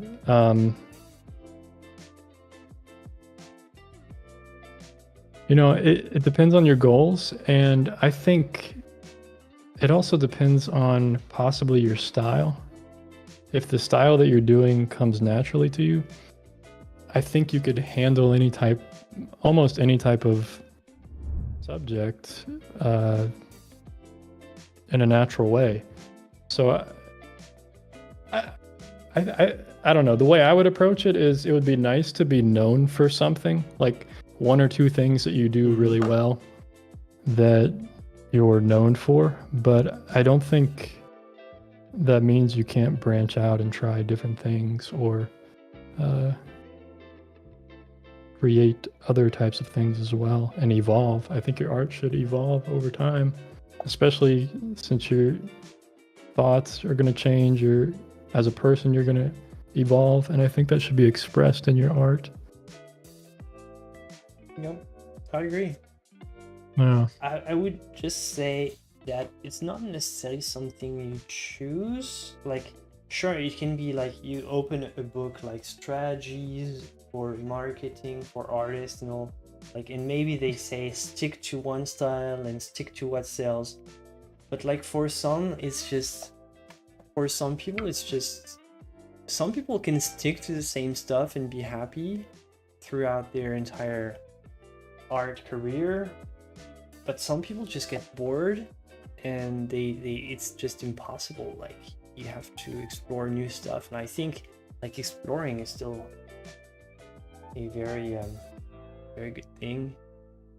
There is what you're known for, what people come back to, like because they know you for this, I don't know, landscape paintings. And but I don't know, I know some artists that are like that, and yeah, it looks very formulaic, always doing the same type of hay bill, like the same type of stuff, always the same subject, even like the same subject. Crazy.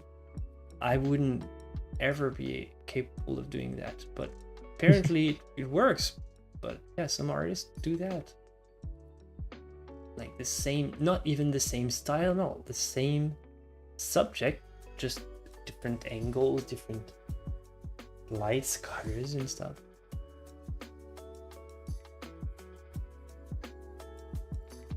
Like I know personally, I would just find it very hard. And I know that sometimes you want to work on series because you know that some type of work will work, it will have a lot of success, so you want to produce more. I usually get bored after the third one. Like I'm making three, I don't know, let's say a vase, a painting of a vase, it sells really well, so I'm gonna make like one vase. Oh, successful. Okay, I'm gonna make a second one. And the third one, I'm gonna hate it just because it's boring me to death. So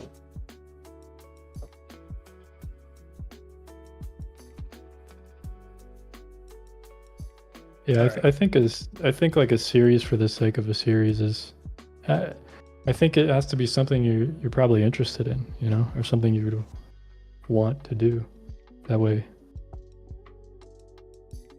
you're not just doing it for the sake of viewers or whatever it may be. all right, people in chat say no, and why that would be sad, except if it's what fulfill them and makes them happy. There you go.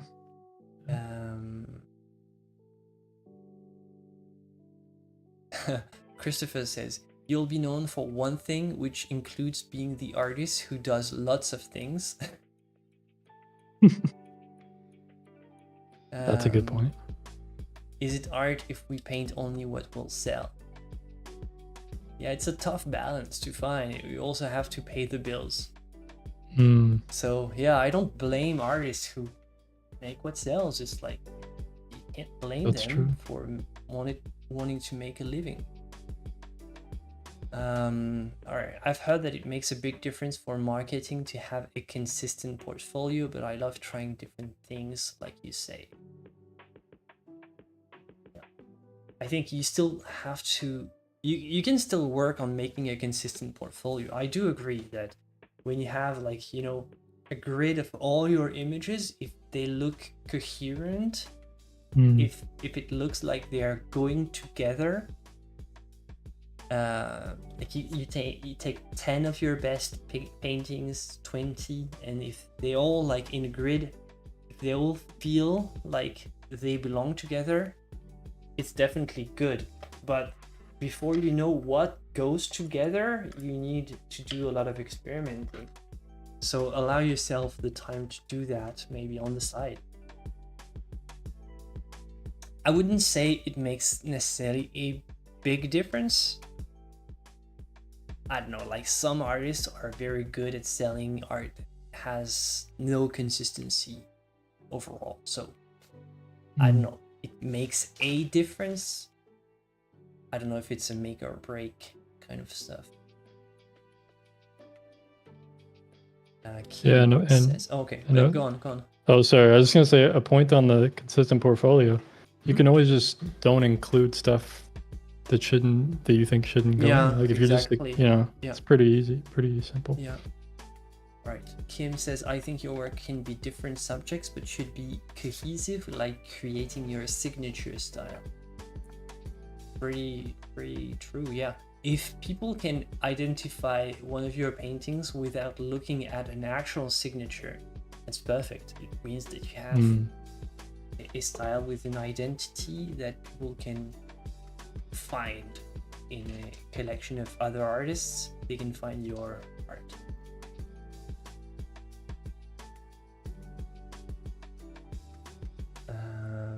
Sam Does Art does the same thing over and over. I don't know Sam Does Art. He's on YouTube. I've heard of him. Okay, I'm not familiar. It's mostly it's digital. Okay. Digital art, I think, mostly. Okay.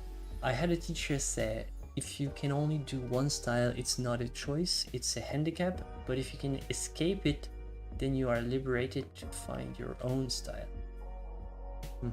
Ever.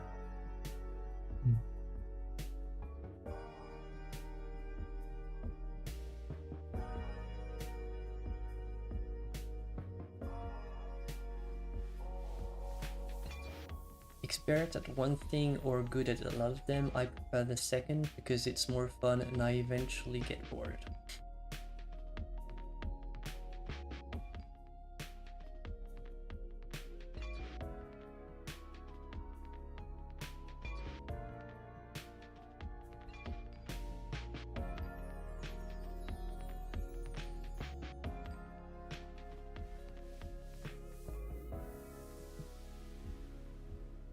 Ooh, that's the big one. The big boy.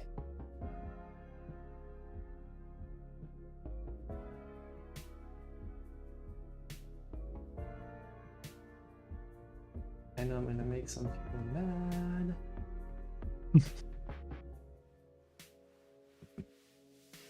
But just raising the question, so it's a topic of discussion. Myth. Digital art is not real art. Ooh. Yeah. I'm gonna trigger some people in chat because I know that we have some digital enthusiasts. I'll say it first. It's not real art. No, I'm kidding. Don't kill me. Nah. Boo. I like some digital art. I think it's cool. Yeah, I do have like a strong opinion about it, I guess. I don't like making it for many reasons. The first reason, obviously, you need like electricity to see it, which, I mean, it's not really a problem in the modern world, but it's still a point. And then part of me is like, there's never an original, which I don't know if that really matters, but to me, it just feels weird that what about NFT, bro? I you mean, can I just have this super awesome NFT and it's like an original. Remember this stuff? Oh my god. No, we're not gonna raise the NFT question now. We can go back later. Go on. Yeah, that's when it can just be copied, you know? It's like there's no original. And whether that matters or not, I mean, it's up to the individual to determine that, I guess. And I've tried doing digital, you know, with a tablet and stuff, and I just don't like the feeling, to be honest. I just don't like the lack of interaction with the actual medium, you know, like paint or drawing, or it's so different. I don't know. Yeah, I'm not a fan either. Never been used to that. And I think can't remember if it was this year or within the last year, we saw the whole AI thing come up, and now all the digital artists are all upset. Yeah, they're freaking out, man. Yeah, I and we're think here it's pretty just chill for like traditional media artists who are just like, yeah, whatever. Like we were already like kind of outdated for like it's not new for us, so it's kind of all right. Next. Yeah, and I feel, I don't know, maybe it's just me, but I feel like the whole AI thing might have pushed some people more towards a traditional route. Probably. I think it's also to some extent. I think it's also yeah, what's going to happen. I think I don't want to dive in the AI debate now because I think we can. I think some other topics relate to that more, but we can just. I think there's going to be an era of, but it's probably already there, of image pollution. Like it's like there's too many images all over the place and nothing matters anymore. Yeah. And I think AI can do it, but to be honest, it's already there. It's like there's already tons of like very good, well polished images all over the place. What's going to remain from that? Like from the deodorant commercial with the super beautiful lady with super high impressive colors and the background is great and all, like it's a quality image. Like you put that in a palace of the Renaissance and they would just freak out how good it is. But we don't care because we have a lot of visual image pollution, right? Like we've seen so many deodorant commercials that we don't care about this beautifully. No, it's not necessarily a painting, but it's a beautiful image, right? But we are completely desensitized. Is that a word? Yeah, desensitized. Yeah. Because it's all over, and I think actually I had a lot of when it's one of the main reasons that kind of decides people to order portrait commissions from me. It's like they don't necessarily care that it's from a photo or that. It's just that they are kind of worried that the image is going to get lost at some point, and they want something physical that's going to remain. Like it's one of the biggest factors, I would say, in what sort of help people make the decisions. Like, okay, I want this done because, like, I don't know, in 500 years from now, I don't know what data archaeologists are going to find from my hard drive, but I'm sure that it's going to be impossible to exploit and there's just going to be too much. So it's either going to be an AI doing it, like just looking through all of our very old data to try to get something interesting out of it, and what's going to remain from that? Like it's going to be tons of crappy hard drives barely functioning with incompatible data, and like all your pictures are in there, like the pictures of your family, your wife, your kids, your dog, the image that you liked. What's going to remain from them? That's such a good point. I never even thought about that. And it's kind of the core of digital art. It's like in the world, it's in the word digital, like it's digital. So either you print it and you make it somehow real, or you make real art, but otherwise it's the fate of digital art is to vanish just like the rest, just like the picture of your feet, just like the picture of your next outfit for Halloween, just like the picture that you shared on WhatsApp is going to be meaningless. Whereas at least the painting, it will keep its physical presence. That's so true. The centuries. That's what a lot of people like about this.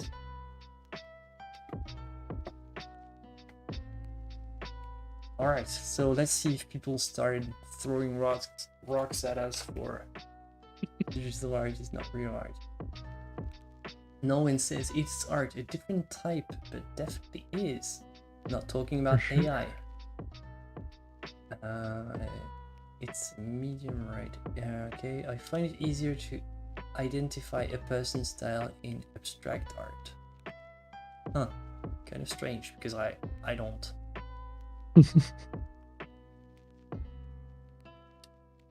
Okay, is an electric guitar still an instrument? They also used to say that about oil paints. So digital is just the next evolution of oil? Is that what you would imply? Sure. I think to me it still doesn't solve the question of where does the information end up? Like 500 years from now, you can still find an old Caravaggio in your attic, even though nobody knows it exists and all. Like it can still be identified and retrieved and restored. I don't know about what's on your hard drive, or on a cloud, or on, I don't know what's going to happen 10 years from now. What's going to remain of this stuff?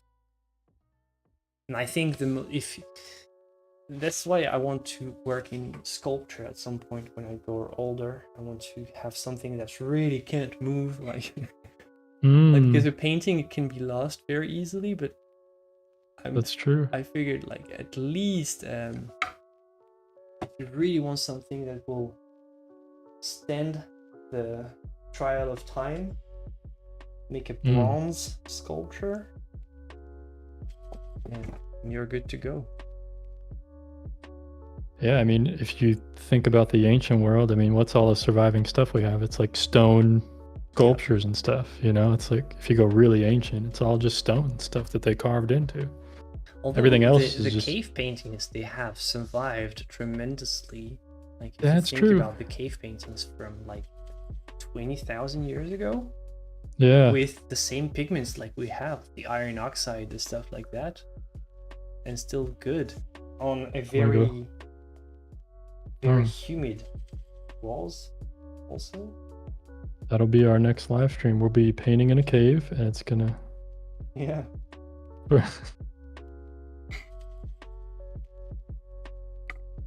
Yeah, that's true. All right. There's a big difference between someone using digital to make some changes to some image versus someone who actually creates a drawing painting with a stylus.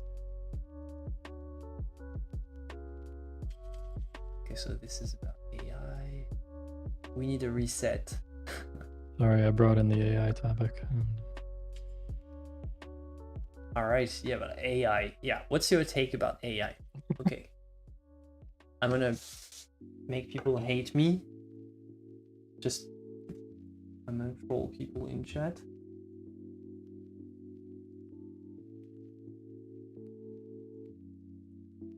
Oh, is that the question? What's my opinion on AI? Yeah, well, what's your opinion on AI?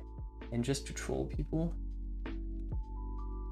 I'm phrasing it this way. AI is actual art. Just to make people react. AI is actual art. I don't think this way though, so it's just to trigger people. See what they can come up with. AI art is, well, actually I think they have, like, I'm triggered by my own phrasing. Actually, I think they coined the word AI art immediately, and it was really a smart and sneaky thing, but really it's a great trick. It's kind of they coined the term AI art, or actually what they do is imaging, at least, and they sort of called this art, and now people debate on whether or not it's art. Does it make images? Yeah. Does it make art? Well, first you have to define art, and I think it's just they want to be the next to sell it Like they have this, like just what they did with the NFTs, you know, the big sale when they sold the big Beeple art digital NFT for how many, and they just want the option to do that with something made by a machine and say, hey, look at this, it's the first. Like it's always the same game, trying to find a new thing to sell. Economics, yeah, it's just money.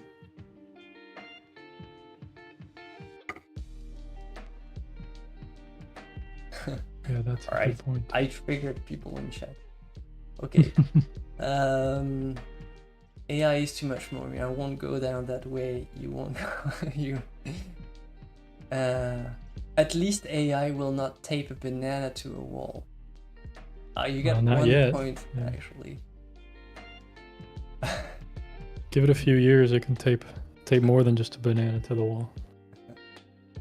You can call a bird a dog, but it doesn't make it a dog.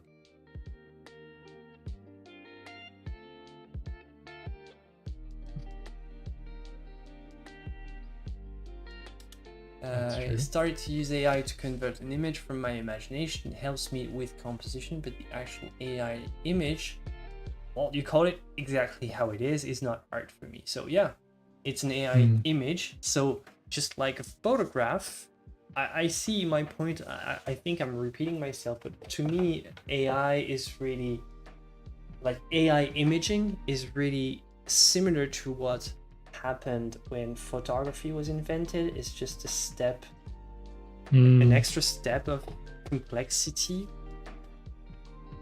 It's what happened when the painters got supplanted by photography is basically what's happening nowadays for digital artists. That's why I think a lot more traditional artists, they don't feel the same kind of pain with this new stuff. They see, hey, it's just a great new tool that I'm going to use for my paintings.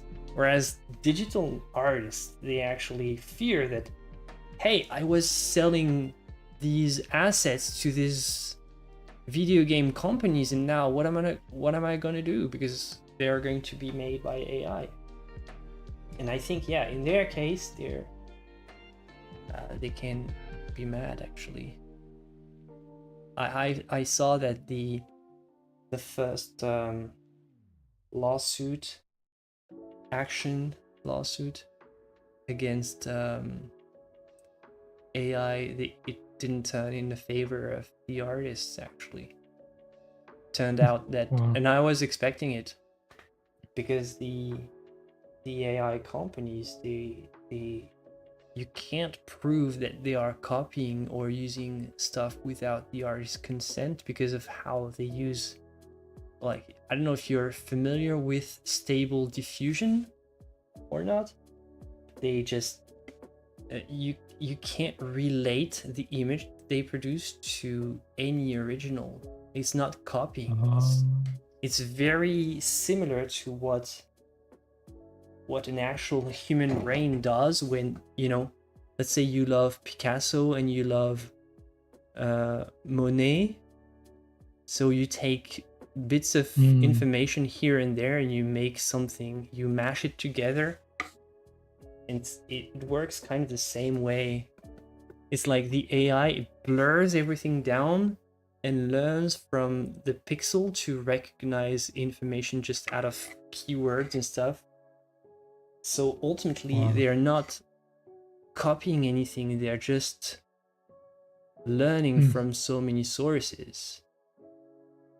But an artist, like a human brain, also can learn. It's not like fundamentally wrong to look at what another artist is doing and try to take inspiration. So they couldn't prove that it was, you know, I have to look in the specifics, but apparently the court didn't side in their favor because they couldn't prove that the AI was stealing, because of how smart the process is, like how complex it is.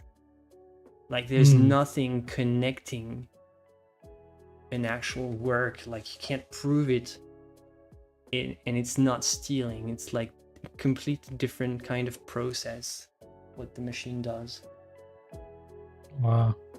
I think they're going to appeal, but well, I'm not very confident. Yeah, I mean, it kind of makes sense. It's just the AI can create much faster than a human can do the same type of process, I guess.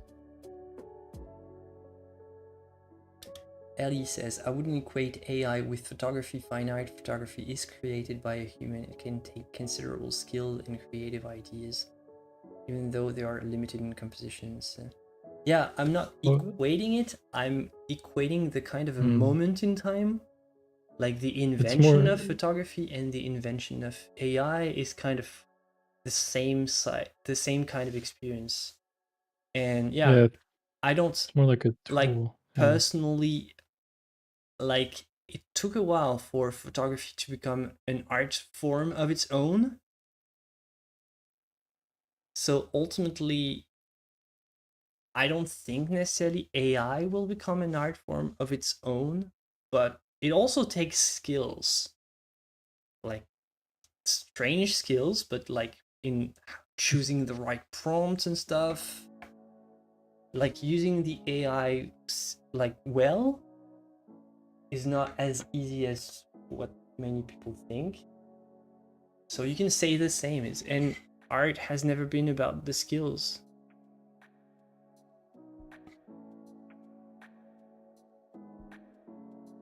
If AI functions as well as my spell checker, we have nothing to fear.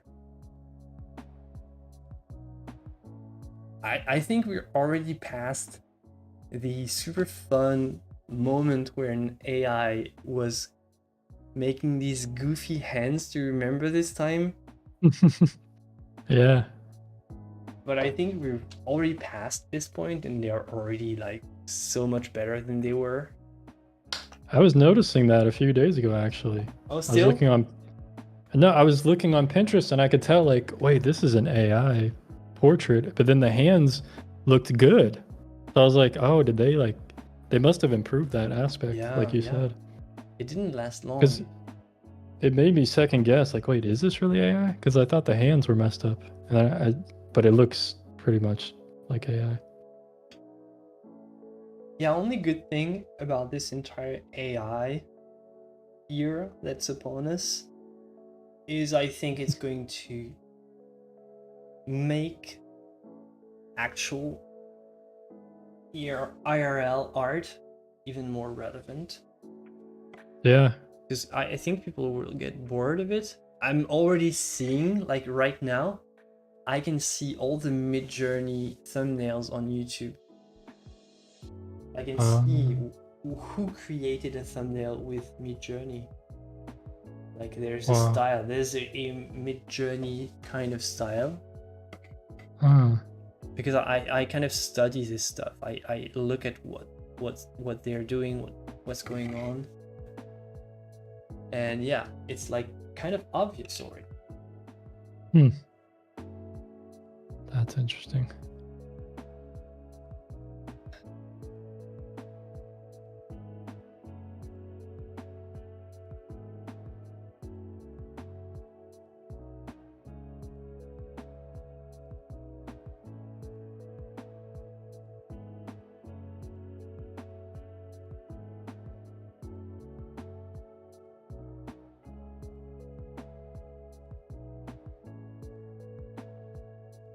But yeah, I think this AI era is going to make us more connected to what makes us human. So I want to believe that though. So, but anyway.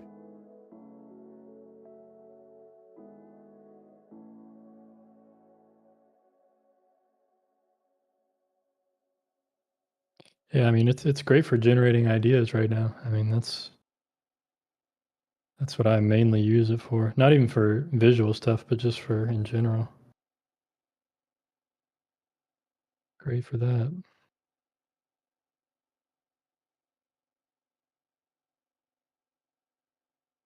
Yeah, in a way, it's like I was also using um, like Google image a lot. Like sometimes you want a reference for something, so you just Google Mm. it.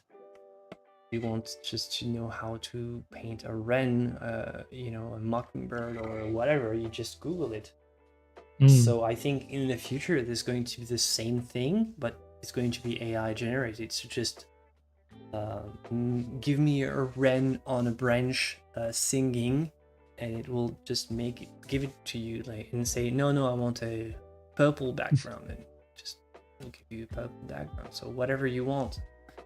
Yeah. I think it's going to be kind of the new version of Google Image. Mm. Yeah, and I think the next generation is going to be a lot better at um, searching for exactly what they want, which is an interesting skill to have. You know, putting in the right thing to get what you want. Yeah, it's not super easy though, Yeah. because the AI, like it, if you like, on by default it's very goofy, and so if you want something very specific, like as an artist, you can't just give it any type of prompt. You have to be clear in a way. Mm. So far, but it will just evolve so fast. Like 10 years from now, who knows? Yeah, it's probably going to be crazy in 10 years.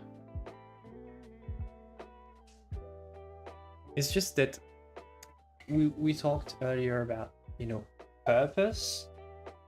What's the meaning of art? What's the meaning of what's going to be the meaning of creating thousands of images?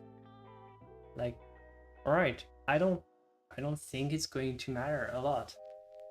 So yeah, cool. Like a lot of people can just anybody without any type of talent or training can just make like something that would make Da Vinci just jealous. All right, cool. But what's the meaning of that?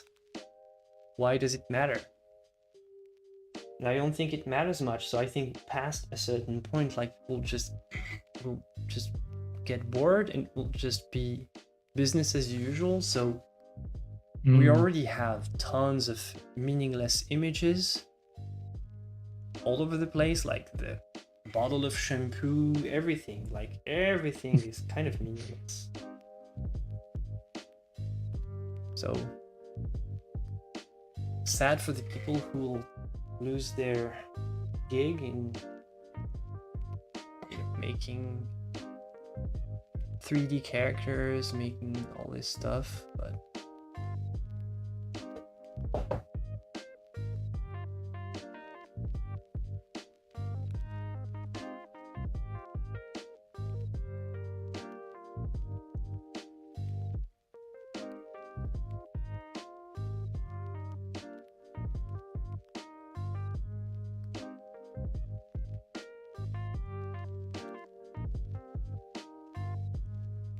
AI is a fun tool to produce reference pictures for paintings without using a real unique photography as a reference.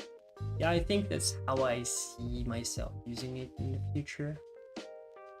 I've experimented with this, and I don't. Yeah, it's very similar to having a sort of personalized photographer that can create something that an actual guy with a camera couldn't. So in a way, why not use this tool when needed? Yeah, I guess for now it's a good way to get around copyrights and stuff, right? You don't have to worry about the image copyright and all that stuff. You just I think some people actually in the Discord had this strategy: just find a model with an AI, just for practice, you know. Yeah.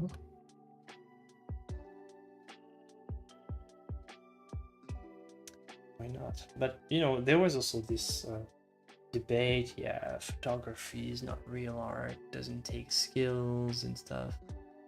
Like, for so long it was like that. That's still what triggers people when the people who consider art made without any photo reference to be superior.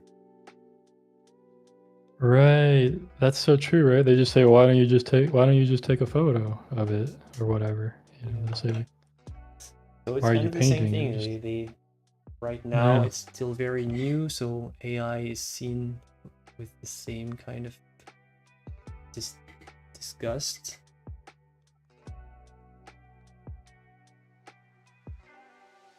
But it will slowly creep its way in. Like, it's not like we have a choice. It's not. It's like, at first, when you saw the first iPhone, you were like, yeah, I don't know, I have a phone, I don't need this crap, so no way I'll have anything like that ever. But look at this, how times change. That's so true. Even your grandma has a smartphone, so why? You really want to keep your old Nokia? These were good though, by the way. Some people do though. There's this trend, this new trend, I don't know if you're aware, like to have a dumb phone. Mm-hmm. Have you heard about this? Yeah.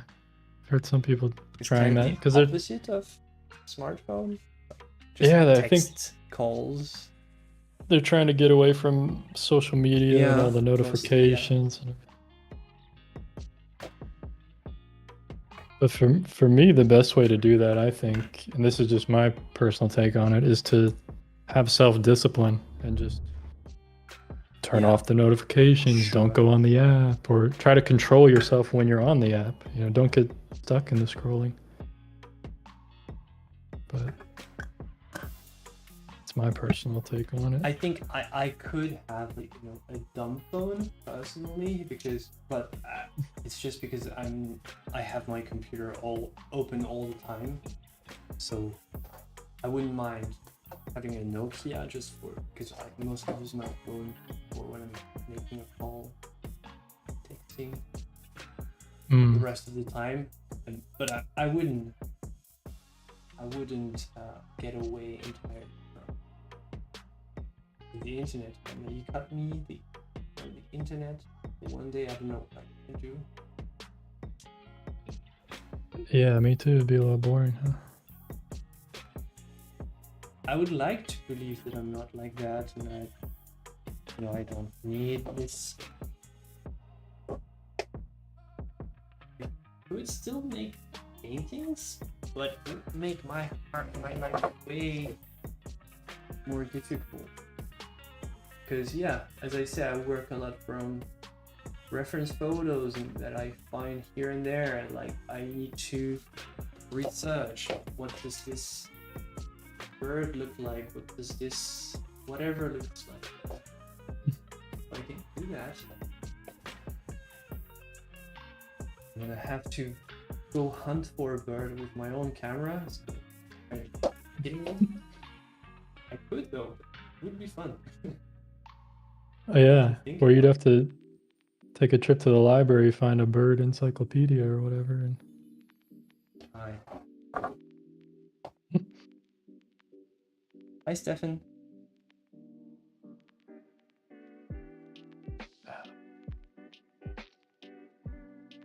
Oh no, no problem. Like anybody has its own perspective on AI. I think it's like ultimately it's not even going to be something that we decide. Do we really want it or not? It's just going to be the invention of the smartphones. It's like you don't think that you want this type of stuff. It just creeps its way into your pocket for some reason, and after that it's there, and it's almost like a human right. When if you deprive people of that, they go haywire. yeah, that's true. We don't have 5G. It's riot over.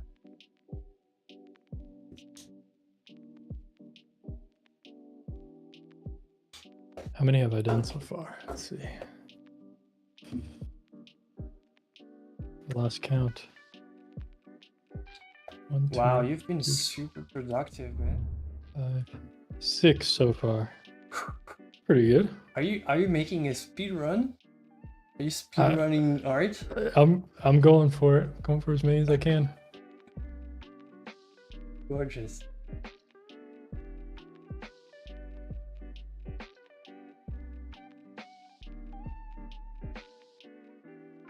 I didn't draw it all yesterday, so I'm making up for it.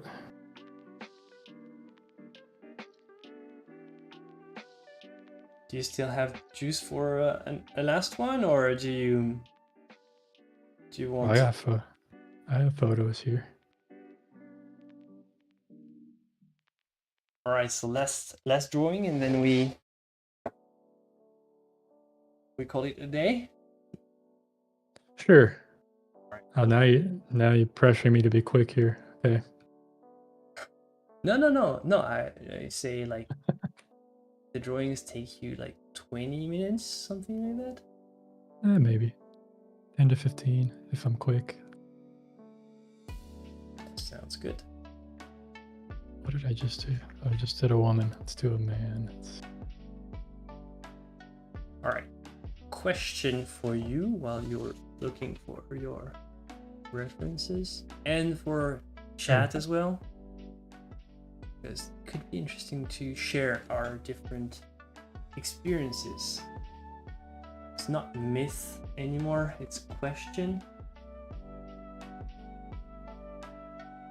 Are there any artists or art movements that have had a significant influence on your work?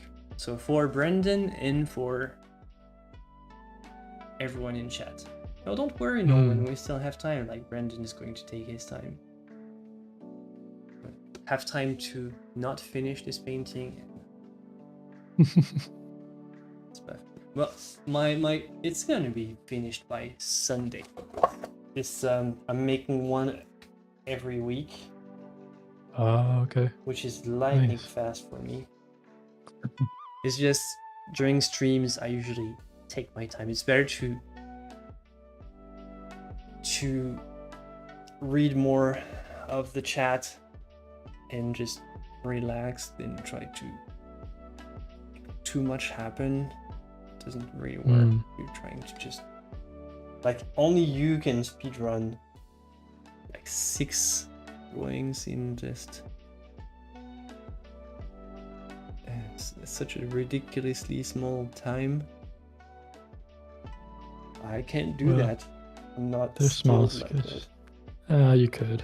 These are like small sketches.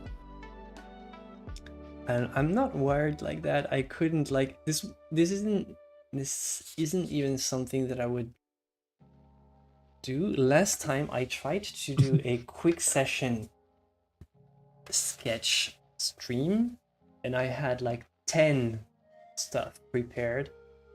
I ended up doing one quick figure study, and then I did an elaborate portrait that just took half an hour, and I didn't even finish it. I finished it off stream in the Discord. So I'm not even... I'm not wired to just do the quick sessions, and I have to keep reminding me of practicing this though, like making a quick 10-minute session, and it's 10-minute max, and if I'm not done, it's over no matter what, because it sort of pulls me out of my zone of comfort when I'm slowing down every day in this zone of comfort. I'm telling you. Like, are you a Dragon Ball fan? A little bit. Yeah, the temple where the time just stops. It's like me whenever I'm making a painting. I forgot the name of this. What's the name of the temple in Dragon Ball Z where they train, where time stops? Been so long, I can't remember.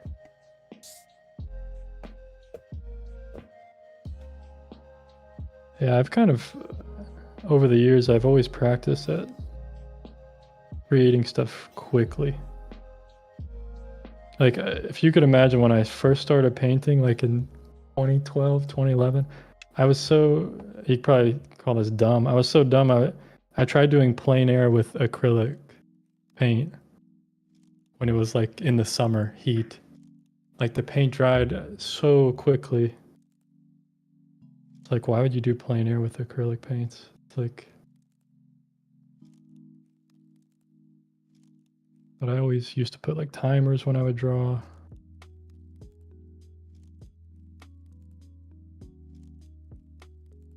So back to your influences, art movements that have a significant influence on your work.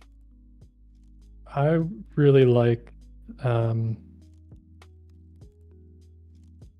think mostly I was interested in like Impressionism and I don't know what you would call, I guess a little bit of post-impressionist too.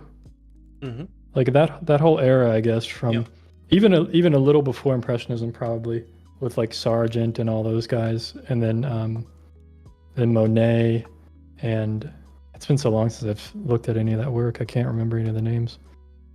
But I even like some post-impressionists too, with like how loose they would get and in the way they use color and brush strokes and stuff. Those are probably my main influences. I really liked when I used to do oil painting and stuff. I really liked using broken color technique. Sometimes, like for landscapes, really fun to just really play with color and push it. So yeah, those are probably my main art influences that I use, that I enjoy, I guess.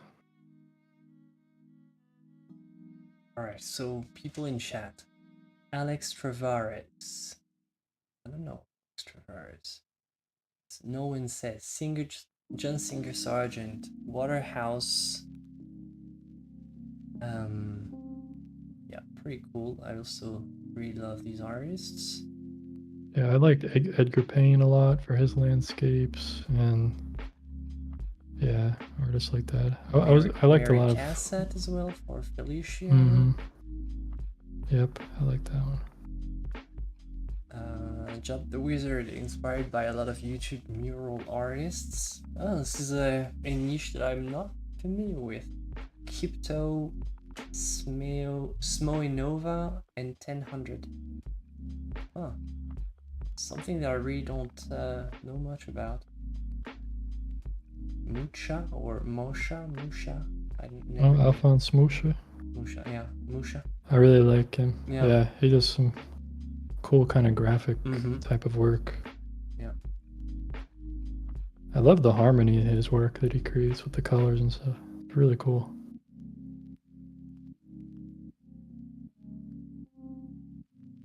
Victoria Francis. Raphael Bouguereau Jérôme. Oh, yeah, that's something I get in line with. Hi, Pterosaurs. Renaissance mostly, and Monet. Yeah, also always been inspired by Renaissance. This personally is a big, like, I've always been very inspired by Renaissance artists and just the storytelling. I don't know, I was always fascinated by the storytelling, not the art itself, but you know.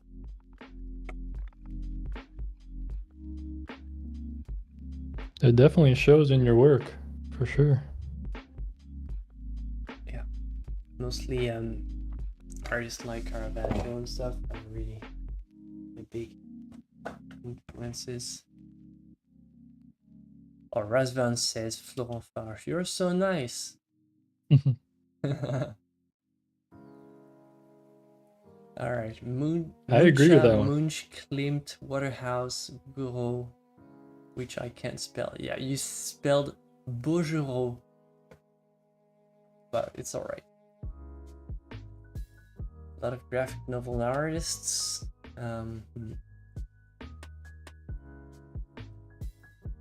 Kim loves Sargent, but also attracted to Dali's surrealism. Oh, that's cool. I like Dali's, but I don't like how he paints. Like the visual look. There's always this yellowish tint in his work. I don't know. Oh, really? Yeah, a lot of backgrounds are yellow. I don't know. It's disturbing. I don't like this yellow that he's. I think it's mostly ivory black with blue. With a yellow. Okay. Like it fades it out with a black and yellow and gives this greenish tint. Not on all of them. It's just something and it has like this very, very polished skies that and it's not meant to be realistic or anything. It's just I don't like this color scheme. But there's so much variety, so I still like Dali though.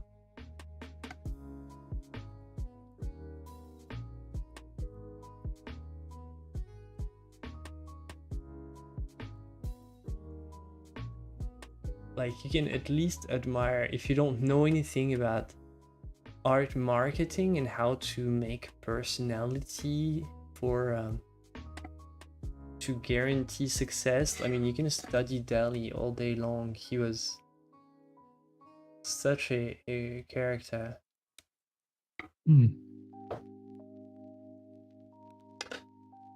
That's something I'm very weak on. It's like the history and stuff like that of certain movements or artists. Haven't studied much of that, to be honest. Yeah, I wouldn't say I'm big on history of art because I don't know the details, but I know a lot about the overarching architecture and sort of I wouldn't say the logic, because there's no such thing as a logic, but how art evolved, like from the Egyptians to modern days. Why did we choose to go a certain way? And yeah, I kind of I know the reasons, like why did the Egyptian chose to draw everything with this sort of very symbolic in style that actually they were capable of making stay the same for thousands of years, which is pretty crazy. And all the way, like I kind of know the overarching kind of but I'm not I wouldn't be capable of saying, oh, this is second era of this painter Reynolds' second stage when he came back to Birmingham. And no, I know nothing about personal details for artists, but I kind of know the big trends. I see. That's still pretty cool.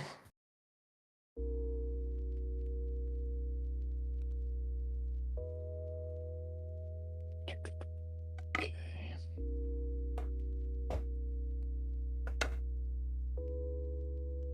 Well, this man looks great. Very stylish. Looks alright, I guess.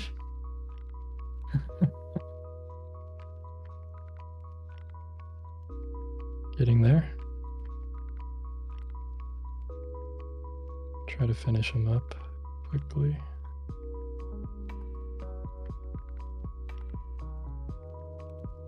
Didn't really experiment much today, but that's okay.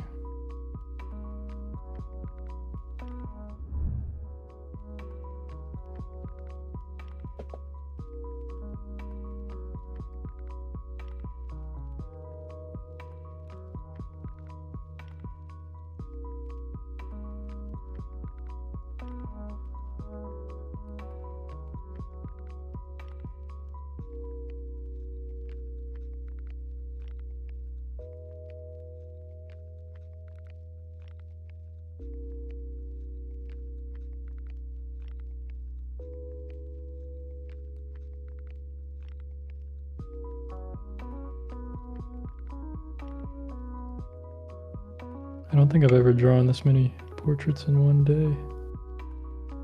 It's impressive. This is a record.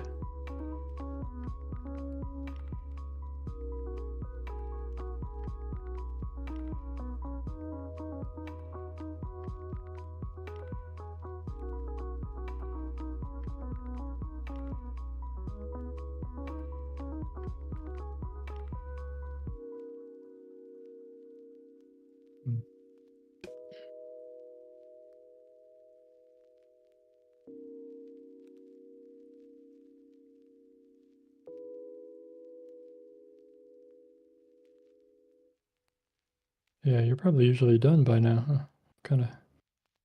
Oh no, sometimes I go for even longer. Depends on the Oh, feeling. okay. It's like 2 hours and a half already. Okay, yeah, that's That's pretty good time. it's pretty good time. I would say average, but yeah, sometimes I go for more. But I think when we are done with this one, Yep.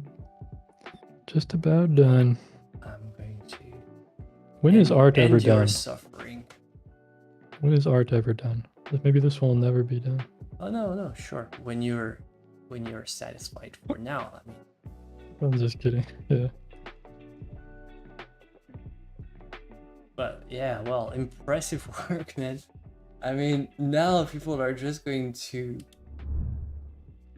think that I'm even slower than before, and they didn't have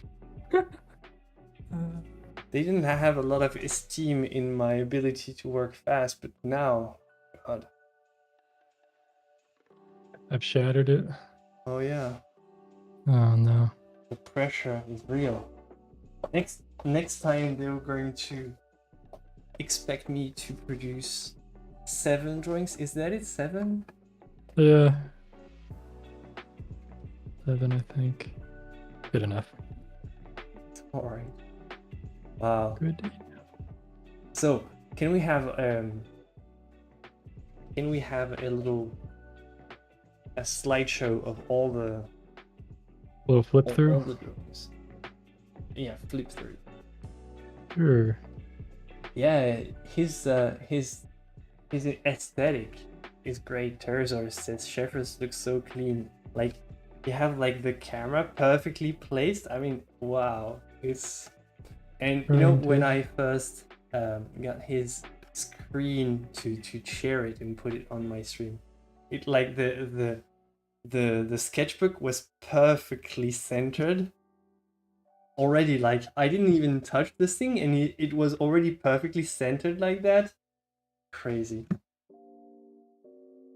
Yeah, here's where I started. And the today. lighting is also great, which is something you don't think about, like, from an exterior point of view. Just lighting your work to show it to the world, it's more difficult than people think. Yeah, I'm still playing around with it, to be honest, but it worked well for today. Yeah, it worked pretty well. Like, you didn't have like the annoying shadows. You can see pretty much everything you do. It's very clear. I have a little bit of glare here, but that's just the graphite and the angle of the light. But what to do? Yeah, no, I don't think it's not too bad. No, it's not too bad.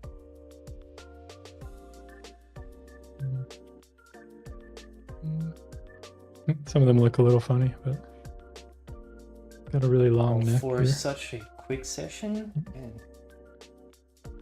Yeah, not bad. And this unity in the style and the approach that I really like. Yeah, Like, they're really. It's like they belong together. Like, they're just. You took them at different moments, different times in the street, like kind of a. Somebody is with me. Ellie says, Florent, you have relieved me from the guilt of working slowly. I appreciate that. Okay, I'm not. See, I'm working for someone. Yeah, it's good. I'm doing the good.